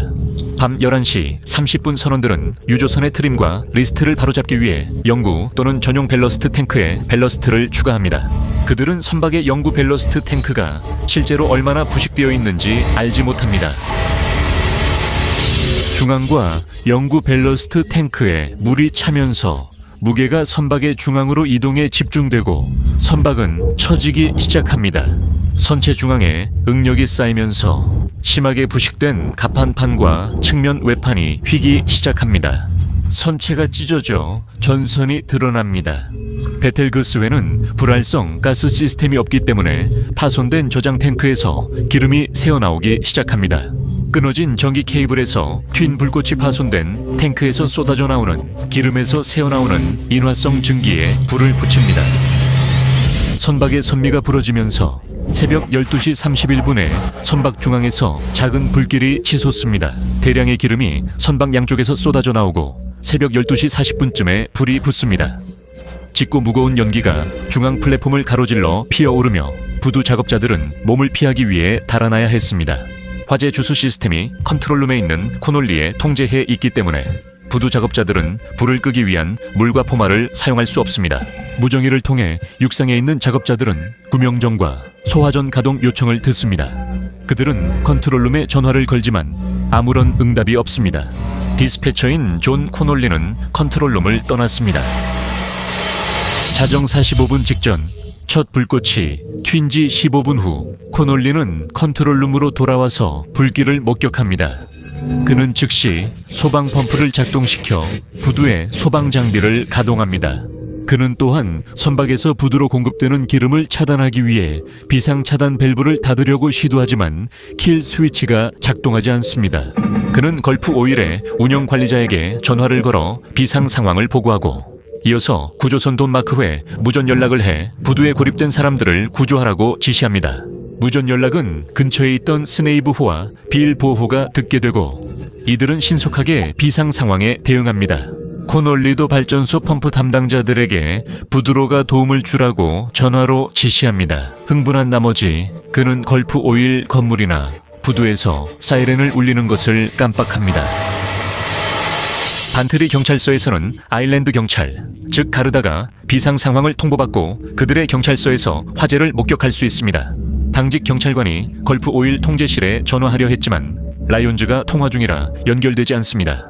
오전 12시 50분에 항구와 우연의 영구 벨러스트 탱크에서 일련의 작은 폭발이 일어납니다. 제티에 있는 오염 담당관이 무정의로 코놀리에게 구조보트를 빨리 보내달라고 애원하기 시작합니다. 코놀리는 구조보트가 그들을 데리러 가고 있다고 안심시킵니다. 베텔그스호의 여러 승무원들이 갱웨이를 급히 내려와 부두 동쪽 끝에 있는 돌핀 22로 달려가 구조되기를 바랍니다. 조종사도 코놀리에게 연락해 자신이 유조선의 선미갑판에 4명의 승무원과 함께 있으며 모두 바다로 뛰어내리고 있다고 말합니다. 펌프맨은 베텔그스호 중앙에 불길이 치솟는 걸 보지만 부두엔 불이 없습니다. 부두 아래 물 위에는 불이 있지만 그 불길은 아직 캐트워크나 돌핀 22에는 닿지 않았습니다. 코놀리 씨는 무전으로 여러 번 더 연락을 취하고 우체국장에게 추가 지원을 요청해달라고 연락하며 당직 예인선 벤트리베이에도 지원을 요청합니다. 벤트리베이 예인선은 베텔그스에서 20분 거리였고 무전 후 즉시 출발했습니다. 돈 마크호는 돌핀 22번 부두 맞은편 아스콘 부두에서 오전 12시 51분에야 출항할 수 있었고 오전 12시 54분쯤에는 약 5분 거리에 도착합니다. 불길이 점점 거세지면서 화염이 중앙 플랫폼 위로 60m가 넘게 치솟습니다. 불길이 중앙 플랫폼 동쪽의 부두에 도달해 선박의 중앙에서 선미까지 집어삼킵니다. 불길이 물 위를 타고 섬의 해안가로 번져갑니다.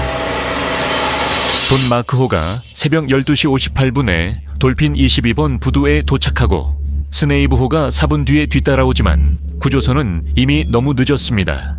물 위에서 기름이 타고 불길에서 나오는 강한 열기 때문에 가까이 접근할 수 없어서 두 배 모두 부두에 갇힌 사람들의 생명을 구하는데 속수무책입니다.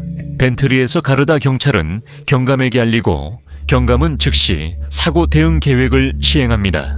지역 소방관에게도 비상이 걸리고 벤트리 타운에 소방 사이렌이 울립니다. 던맨웨이와 스키버린 인근 지역의 소방서에도 비상이 걸립니다. 오전 1시 6분 베텔그스호에서 우르릉거리는 균열 소리가 들린 뒤 중앙 벨로스트 탱크에서 거대한 폭발이 일어납니다. 폭발로 유조선이 갈라지고 부두 남성들은 물에 내던져집니다. 선내에 남아있던 원유 화물이 점화되고 불길은 90m가 넘는 높이까지 치솟으며 온도는 섭씨 1000도를 넘깁니다.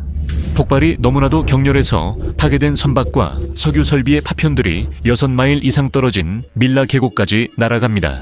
자동차 크기만한 선박의 거대한 파편이 탱크 농장에 있는 석유 저장 탱크 중 하나를 아슬아슬하게 비켜갑니다. 폭발 소리는 웨스트 코크 대부분 지역과 35마일 밖까지 들릴 정도입니다. 반트리의 웨스트 로지 호텔에서는 일요일 밤 메인 연회장에서 열리던 댄스가 흔들리는 바닥 때문에 중단됩니다.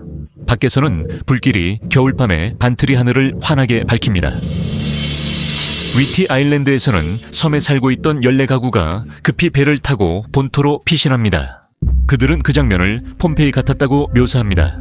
불길이 40m 높이로 치솟고 파편이 소 우리 위로 쏟아졌습니다. 시골이 밝게 빛났습니다. 걸프 석유 노동자들이 도왔지만 소방차는 시동이 안 걸렸습니다. 소화전과 소방호스에도 비슷한 문제가 있었고 호흡기나 보호복도 없었습니다.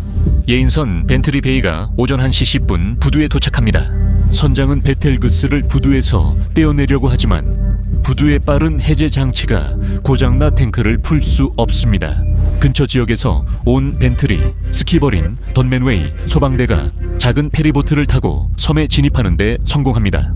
벤트리 소방대는 2대의 랜드로버와 터미널 소방차가 시동이 걸리지 않는다는 것을 발견합니다. 그리고 아스콘 제티에서 탱크 농장으로 소방 장비를 운반하던 트럭이 고장이 납니다. 소방관들은 불타는 선박에 접근하지 못하고 콘크리트 부두는 바다로 무너집니다. 소방관들과 걸프 오일 터미널 직원들은 화재가 탱크 농장으로 번지는 것을 막고 기름 유출을 통제하는 데 노력을 집중하기로 결정합니다.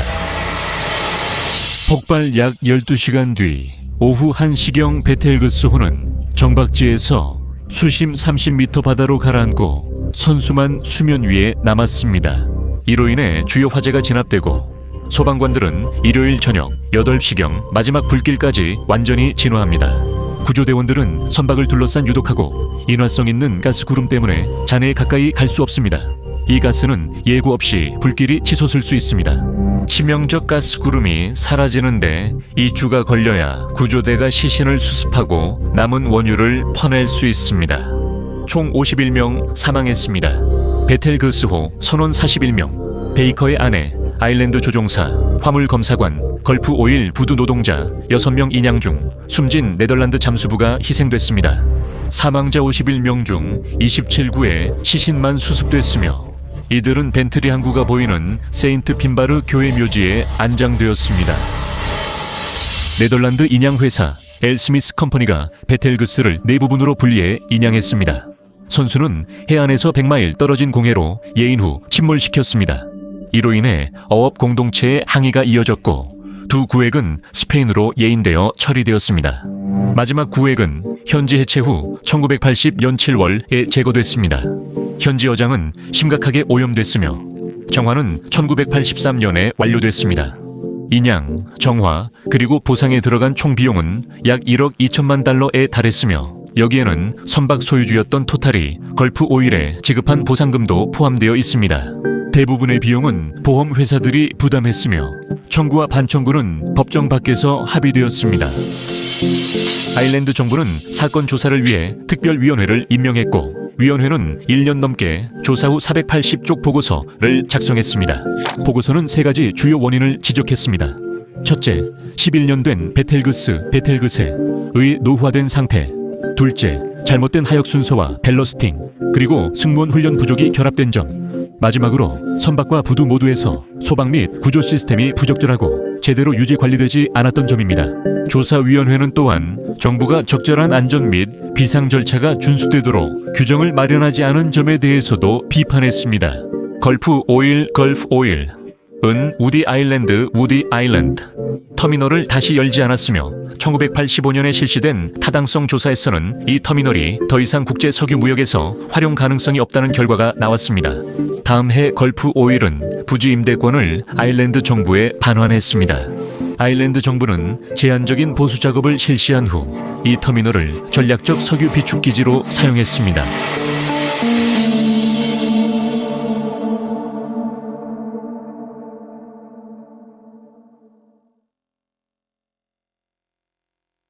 최악의 재난 상황에서는 불신과 복잡한 의사결정, 우유부단함이 시간을 허비해 결국 사건의 주도권을 빼앗깁니다.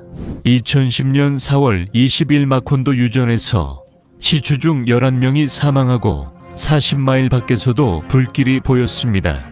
이틀 뒤 시추선이 가라앉아 사상 최대 해양 기름 유출 사고가 발생했습니다.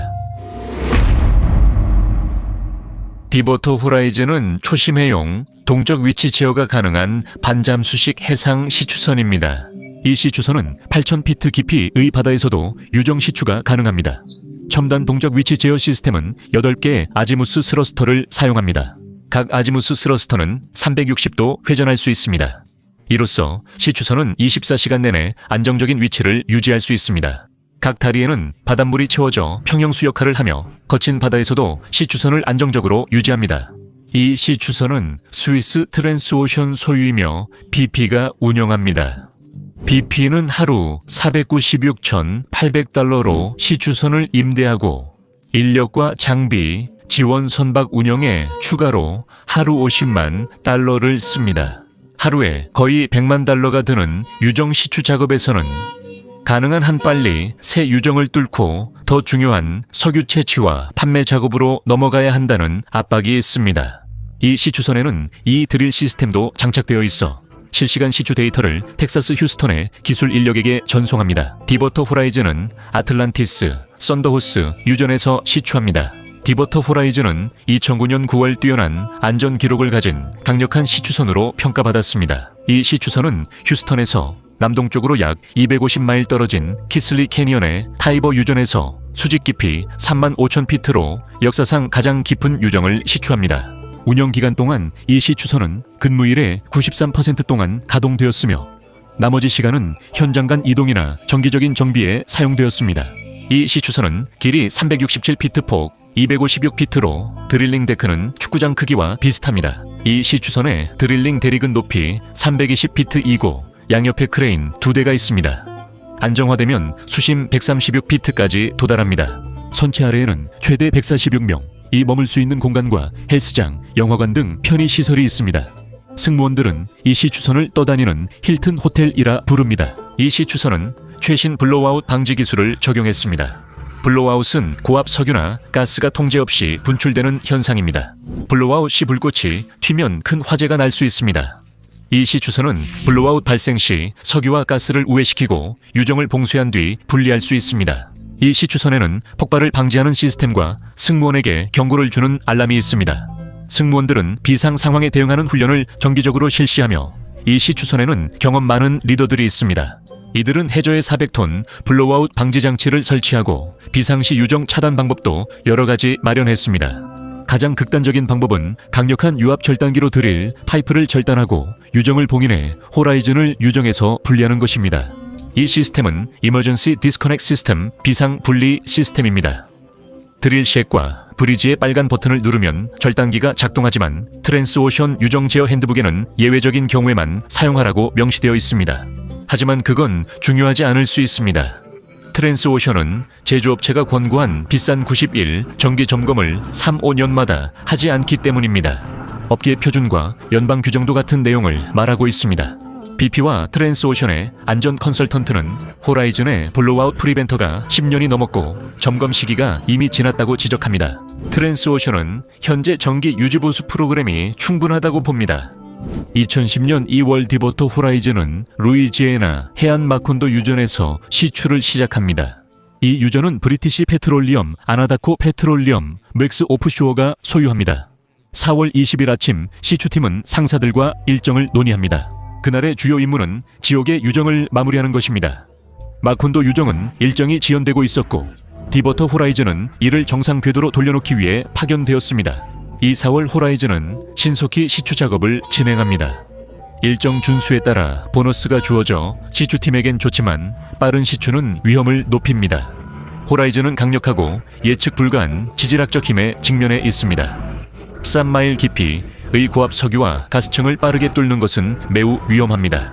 멕시코만은 불안정하고 다공성 지층이 많아 작업이 더 어렵습니다.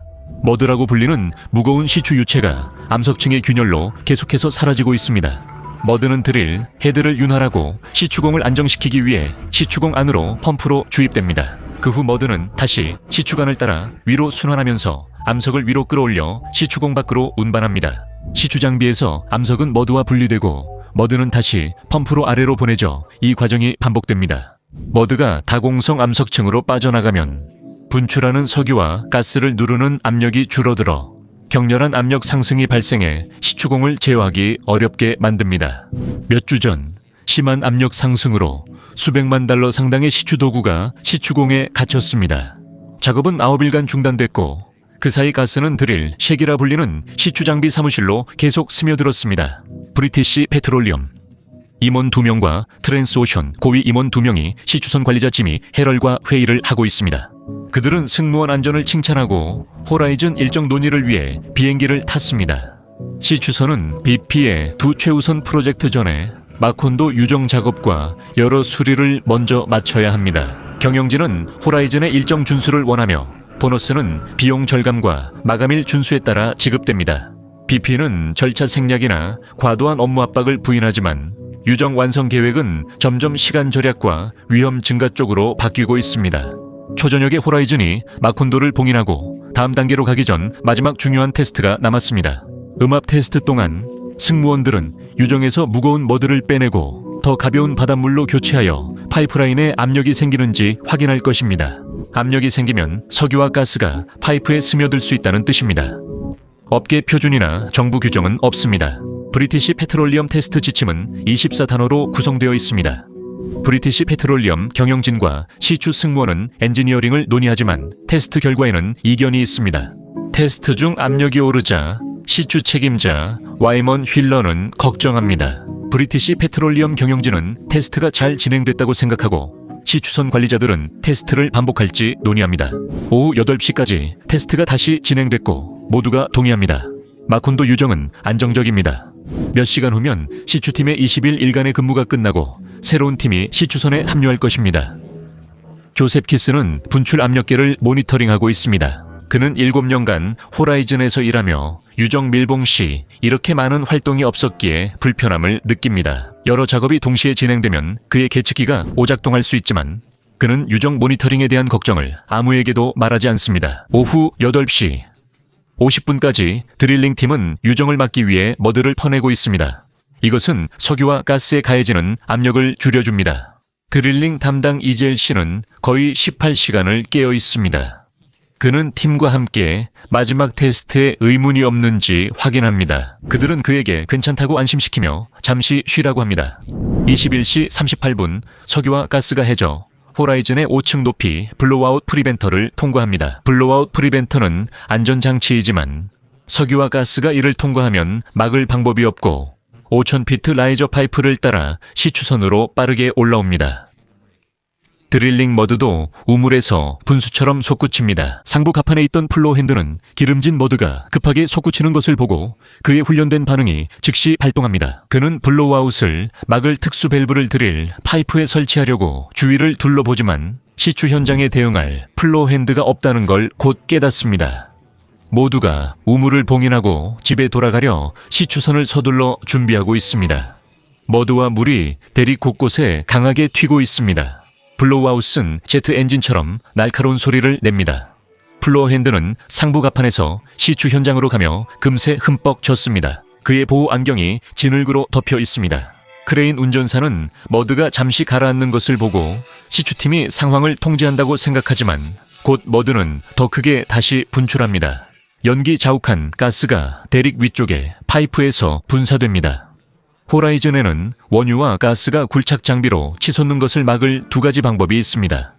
시추팀이 밸브를 돌려 분출을 바다로 우회시키거나 머드가스 분리기라는 장치로 유도해 굴착 장비 내에서 가스를 제어할 수 있습니다. 머드 분리기는 작은 분출에 선호되며 이는 기름 유출 정화 및 조사를 피할 수 있기 때문입니다. 시추팀이 머드 분리기로 분출을 제어하려 하지만 곧 한계를 넘어 가스가 선미갑판 전체로 확산됩니다. 호라이즌의 6디젤 엔진은 갑판 위 공기 흡입구로 공기를 받습니다. 만약 엔진이 가스가 섞인 공기를 흡입하기 시작하면 엔진이 과속으로 돌아 결국 파손될 위험이 있습니다. 엔진 제어실은 6 주요 엔진 중앙에 있습니다.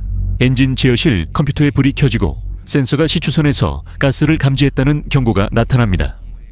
다리 위의 승무원들은 충격을 받습니다. 커트 쿠어터 34살의 선장은 뭔가 잘못됐다는 것을 감지합니다. CCTV에서는 날카로운 휘쉿 소리가 들리고 그들은 지늘기 바다로 튀는 것을 볼 수 있습니다. 제어실의 컴퓨터 콘솔 곳곳에서 가스 경보등이 켜지기 시작합니다. 가스가 시추 현장부터 메인데크 전 시추 장비에 확산되고 있습니다.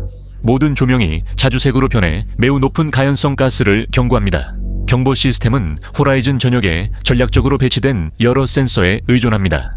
센서가 화재나 가스를 감지하면 해당 경보가 컴퓨터 콘솔에 불이 들어옵니다. 브리지뿐만 아니라 시추실과 엔진 제어실이라는 두 개의 중요한 구역에도 경보가 표시됩니다. 이론적으로 이 세 곳의 주요 인물은 문제가 발생하면 즉시 대응할 수 있다는 의미입니다. 이 시스템은 높은 수준의 가스를 감지하면 자동으로 일반 마스터 알람을 작동시켜 플랫폼 대피를 알리도록 설계되었습니다. 트랜스오션은 이 자동 기능을 제거하고 일반 마스터 알람을 수동으로 작동하도록 설정했습니다. 이 변경은 해안 경비대 승인에도 불구하고 승무원들은 안전성에 우려를 표했습니다. 트랜스오션은 사람들이 새벽 3시에 오경보로 깨지 않길 바랐습니다. 젊은 교량 담당 장교 안드레아 플라타스는 동적 위치 제어 수석 장교 얀시 케플링거와 함께 근무합니다. 그녀는 경보를 울리도록 훈련받았고 비상정지 시스템을 작동할 수 있다는 건 알지만 사용법은 배우지 못했습니다.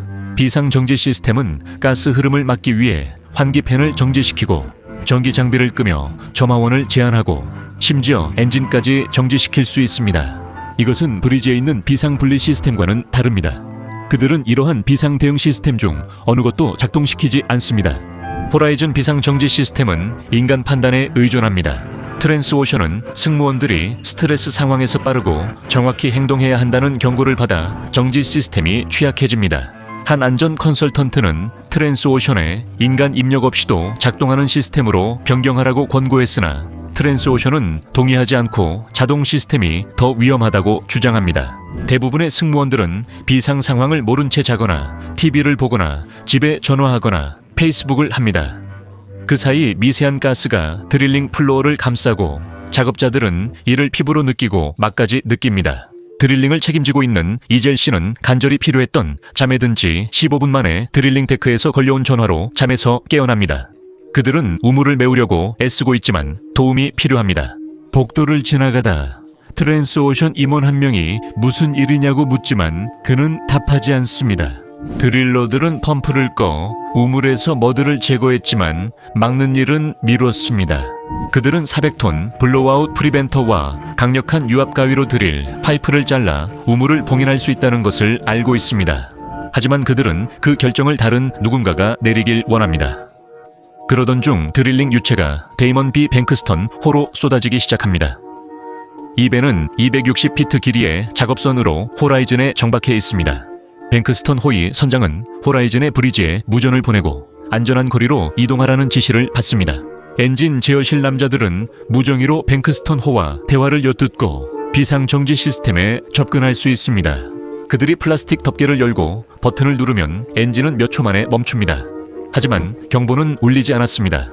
그들은 우물 제어 상황이 있었다고 들었지만 이를 일상적인 킥 이상으로 볼 근거는 없습니다. 그들은 머리 위에 폭발성 가스가 모이고 있다는 걸 모릅니다.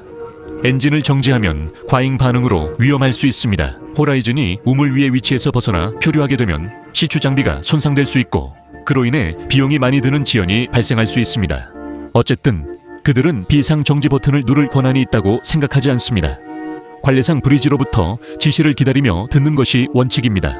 실제로 브리지, 드릴 샥, 엔진 제어실 간에는 소통이나 협조가 없으며 엔진 제어실 인원도 아무 조치도 하지 않습니다. 비상등이 콘솔에서 깜빡입니다. 누군가 드릴링 플로어 근처 전기와 환기 시스템에 비상정지를 작동시켰습니다. 브리지와 엔진 제어실에서는 비상정지를 누르지 않았습니다. 드릴링 쉐크의 남자들이 폭발 방지 시스템을 작동했지만 이는 엔진이나 환기 시스템에는 영향을 주지 않습니다. 6 엔진 중 3번과 6번이 가동 중이며 가속하면서 고음의 윙윙 소리가 납니다. 안전장치 리그 세이버가 엔진 과속 시 정지해야 하지만 고음은 계속 높아집니다. 옆방에 있는 전자기기실에서 컴퓨터 모니터가 폭발하고 이어서 정우들이 하나씩 터지기 시작합니다.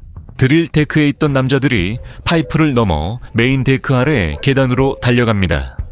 불이 모두 꺼지며 그들은 어둠에 휩싸입니다. 그들이 계단을 내려가려 할 때 3번 엔진 이 폭발에 휩싸입니다. 엔진 제어실과 전자기기실이 가장 가까운 위치에 있습니다. 첫 폭발로 전자기기실 문이 날아가 기술자의 머리를 강타합니다. 피가 얼굴을 타고 흐르고 그는 펜라이트를 입에 문 채 기어갑니다. 그는 다른 문에 도착하지만 6번 엔진 폭발로 30피트 나 뒤로 날아갑니다. 다시 기어가며 엔진 제어실의 2 남자 위를 넘습니다. 그들은 반응이 없어 그가 죽었다고 생각합니다. 그는 엔진 제어실 밖 구명정 갑판까지 갑니다. 3번 엔진 근처 구조물이 사라졌지만 2 구명정은 온전합니다. 이 구명정은 73명까지 태울 수 있습니다.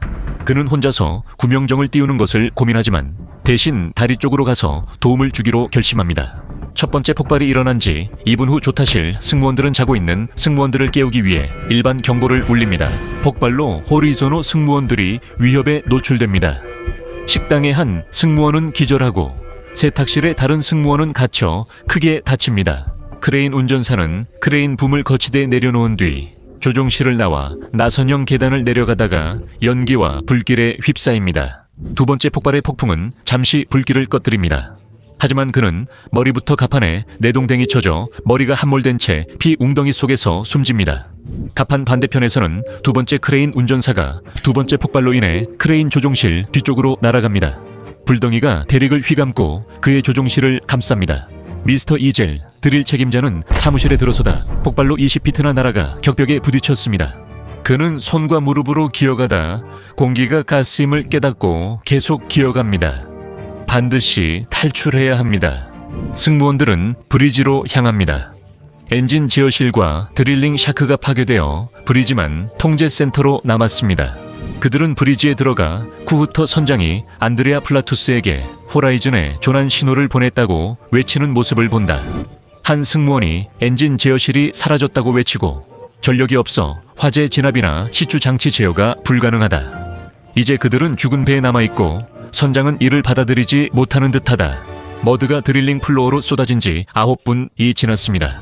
선장은 안드레아 플라티스에게 비상방송을 지시하지만 그녀는 두려워 지금 못하겠다고 합니다. 야니 케플링거, 즉 다이내믹 포지셔닝을 담당하는 수석 책임자가 인터컴에 대고 외칩니다. 화재, 화재, 화재. 지평선이 가라앉지 않게 막을 수 있는 방법이 아직 하나 남아있습니다.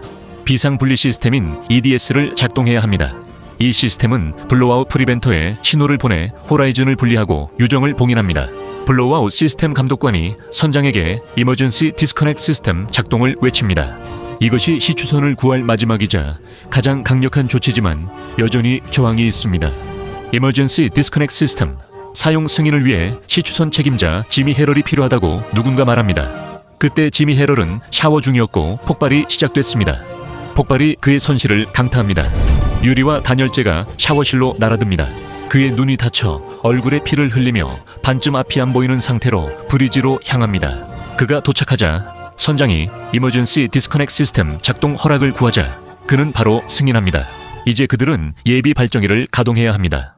그러면 남아있는 엔진 중 하나를 시동하고 화재와 싸울 수 있는 충분한 전력이 공급됩니다. 3명의 승무원이 발정기로 가지만 시동에 실패합니다. 하지만 그건 중요하지 않습니다.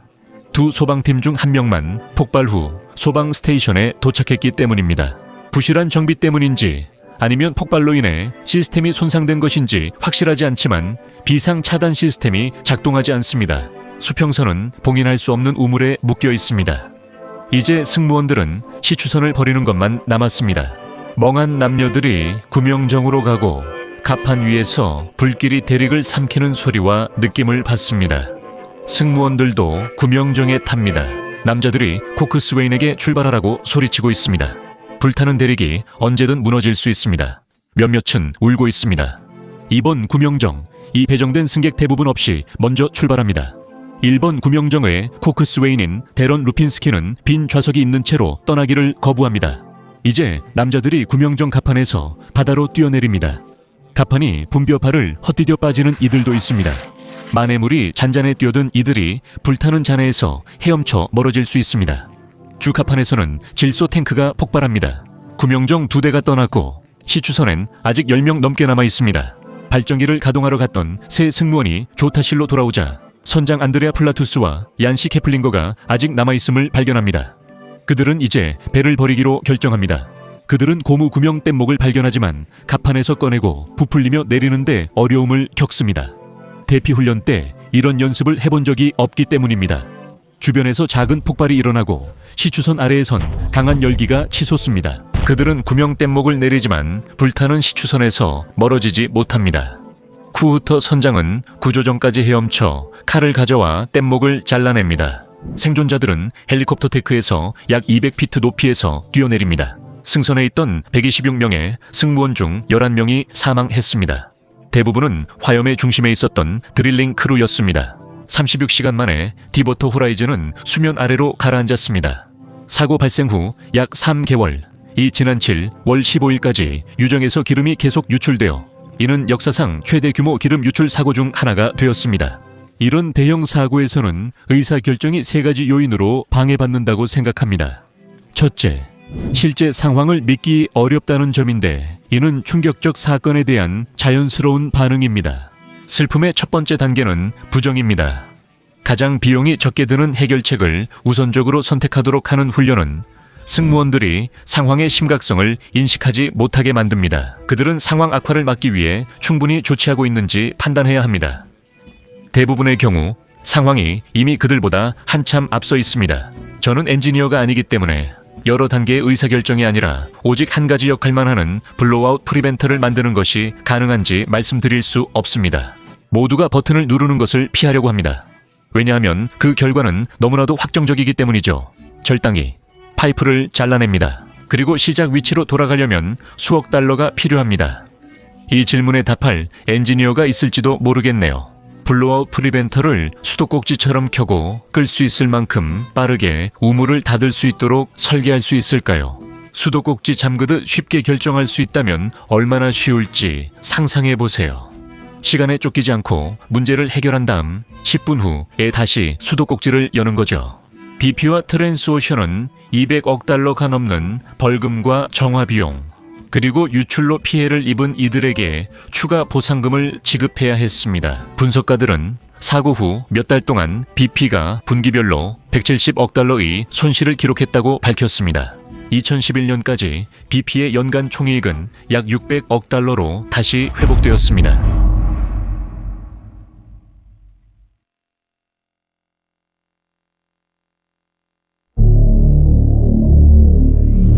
파이퍼 플랫폼에서 폭발과 화재가 발생해 모두 대피했습니다. 젠장, 진짜 불이 났네요.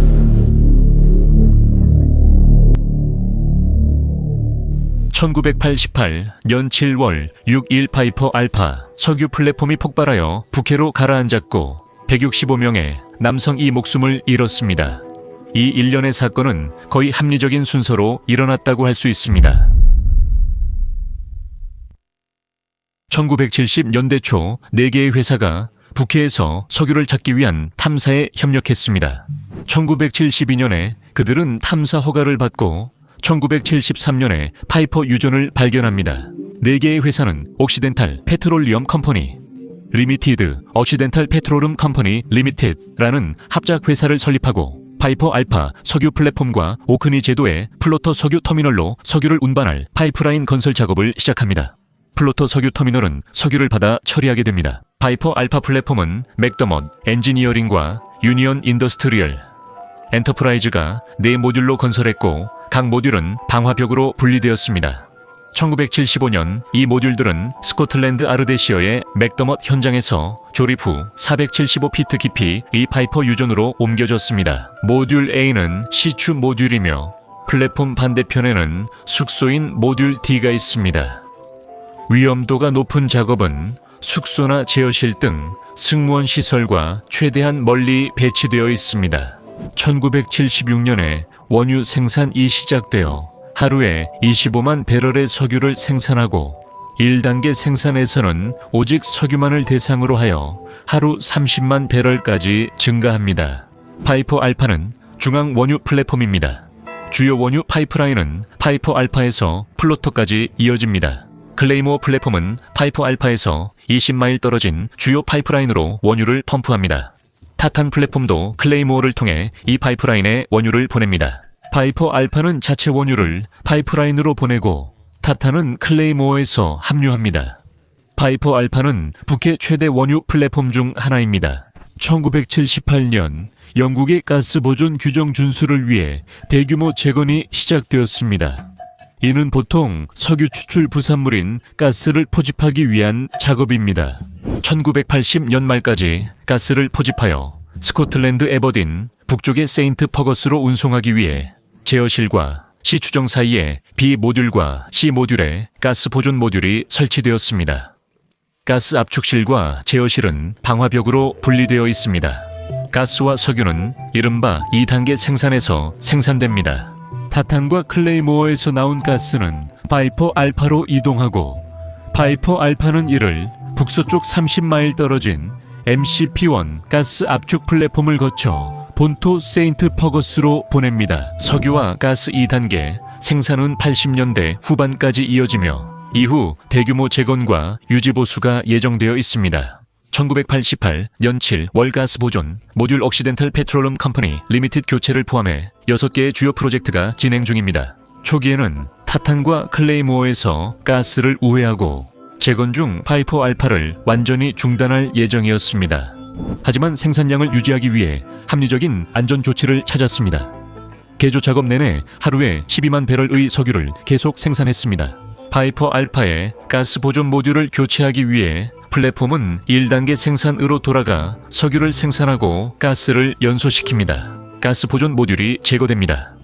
타탄과 클레이모어 플랫폼에서 나오는 가스는 여전히 파이퍼 알파를 통해 전달됩니다. 1988 연칠 월 6일 오후 12시 2개의 콘덴세이트 펌프 A와 B가 가스에서 콘덴세이트를 분리하여 각각 다른 플랜트에서 추가로 처리할 수 있도록 하고 있습니다. 콘덴세이트는 해저 유정과 플랫폼 사이에서 압력과 온도가 변할 때 가스에서 분리되는 가벼운 형태의 원유입니다. 펌프 A는 반년마다 점검과 정비를 위해 가동이 중단됩니다. 먼저 같은 파이프라인 몇 미터 떨어진 곳에 압력 안전 밸브가 점검 및 정비를 받습니다.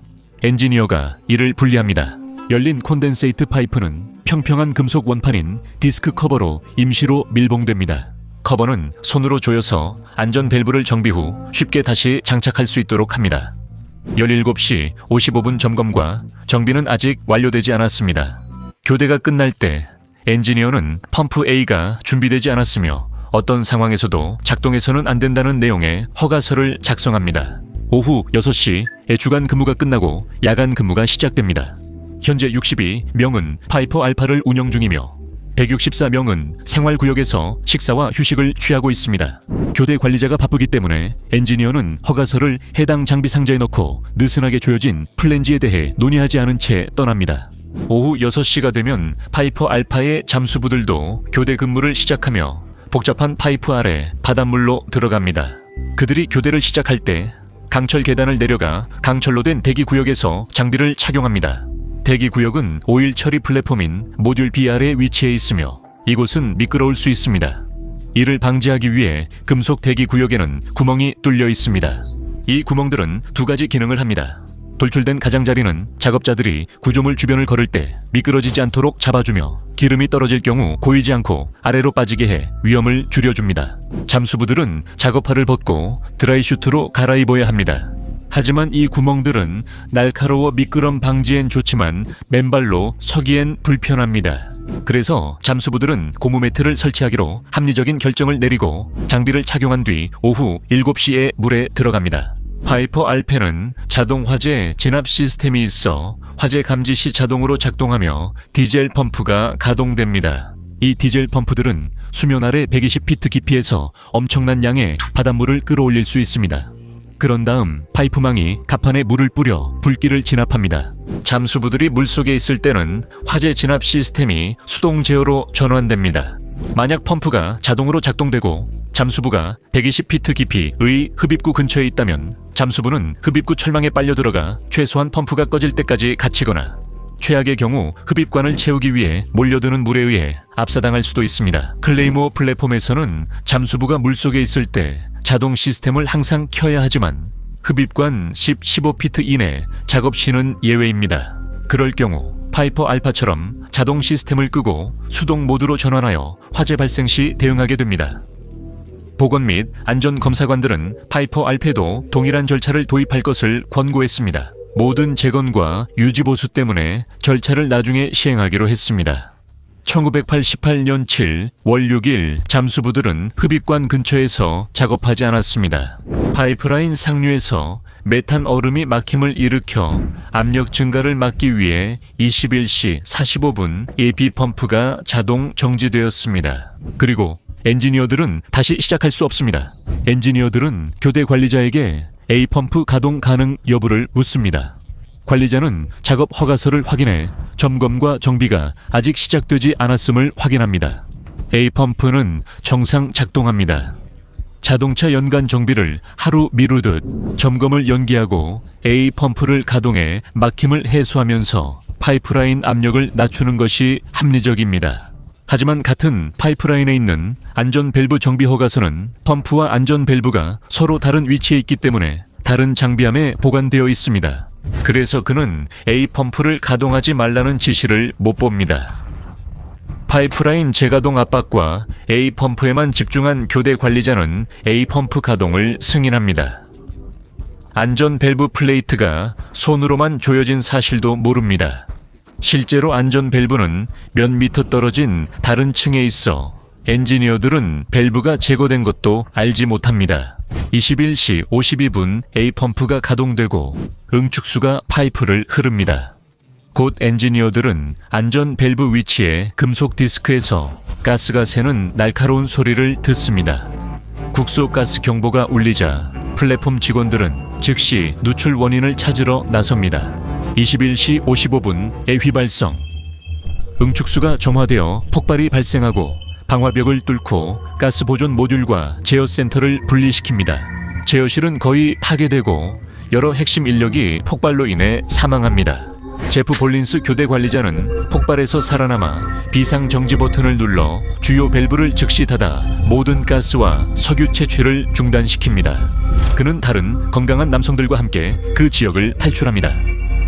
폭발로 인한 파편이 작은 콘덴세이트 파이프를 파손시키고 그 파이프는 폭발의 불길에 의해 점화됩니다. 플랫폼의 생활구역인 D 모듈에서는 어떤 경보도 울리지 않습니다. 그리고 제어센터가 파괴되었기 때문에 아무도 대피하라는 지시를 내리거나 받지 못하고 있습니다. 타탄과 클레이모어 운영자들은 20마일 밖에서 하늘이 밝아진 폭발을 보고 이상함을 감지합니다.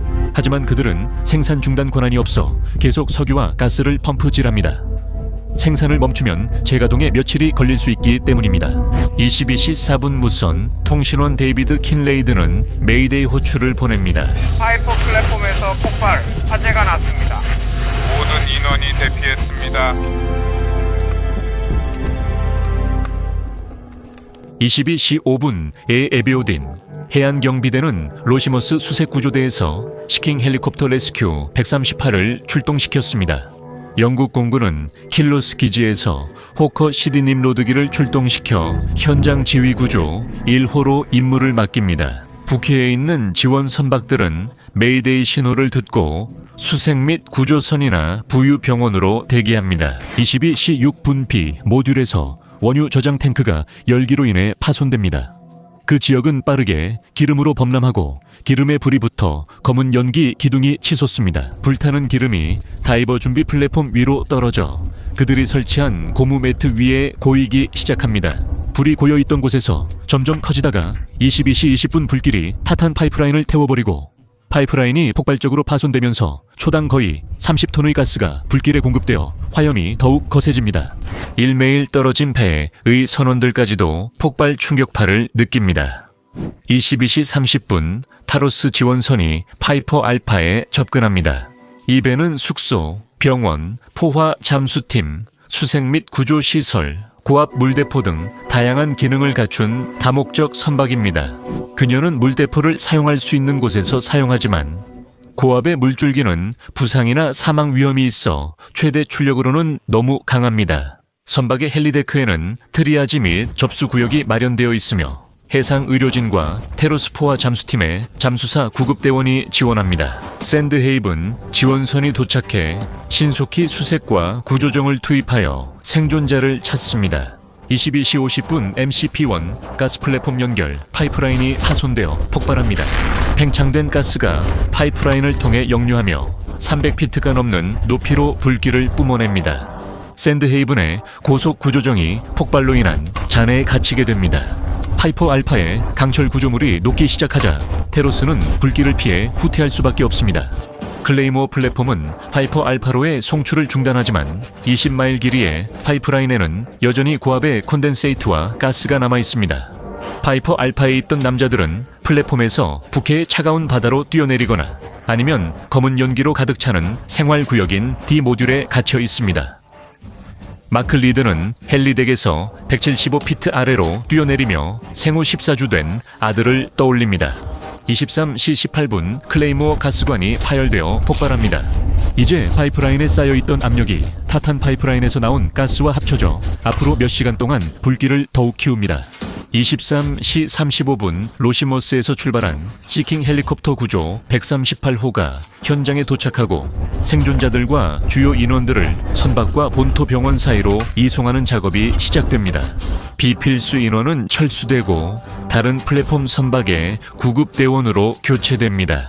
23시 50분 펌프의 첫 점화, 즉 안전 밸브에서 불이 붙은 지 2시간이 지난 시점에 구조물이 붕괴되기 시작합니다. 파이퍼 알파 아래 바다 밑에서 올라오는 가스관에 의해 불이 붙은 화재는 섭씨 약 982도, 화씨 1800도 이상의 온도로 타오르고 있습니다. 그 불로 인해 구조물의 하부가 녹아내렸고 이제 기반 시설이 바다로 무너지기 시작합니다. 이후 D 모듈 생활구역이 가라앉자 약 100명의 남성이 대피 신호를 기다립니다. 샌드헤이븐 수색 및 구조선도 가라앉는 구조물에 휘말립니다. 보트 승무원 2명과 구조된 파이퍼 알파 승무원 6명이 함께 숨졌고 선장만 살아남았습니다. 자정 45분이 지났을 때 드릴링 모듈 A만이 남아있습니다. 몇 시간 동안 수색 및 구조 보트와 헬리콥터가 생존자와 시신을 찾습니다. 오전 7시 25분 마지막 생존자들이 에버딘의 병원으로 이송됩니다.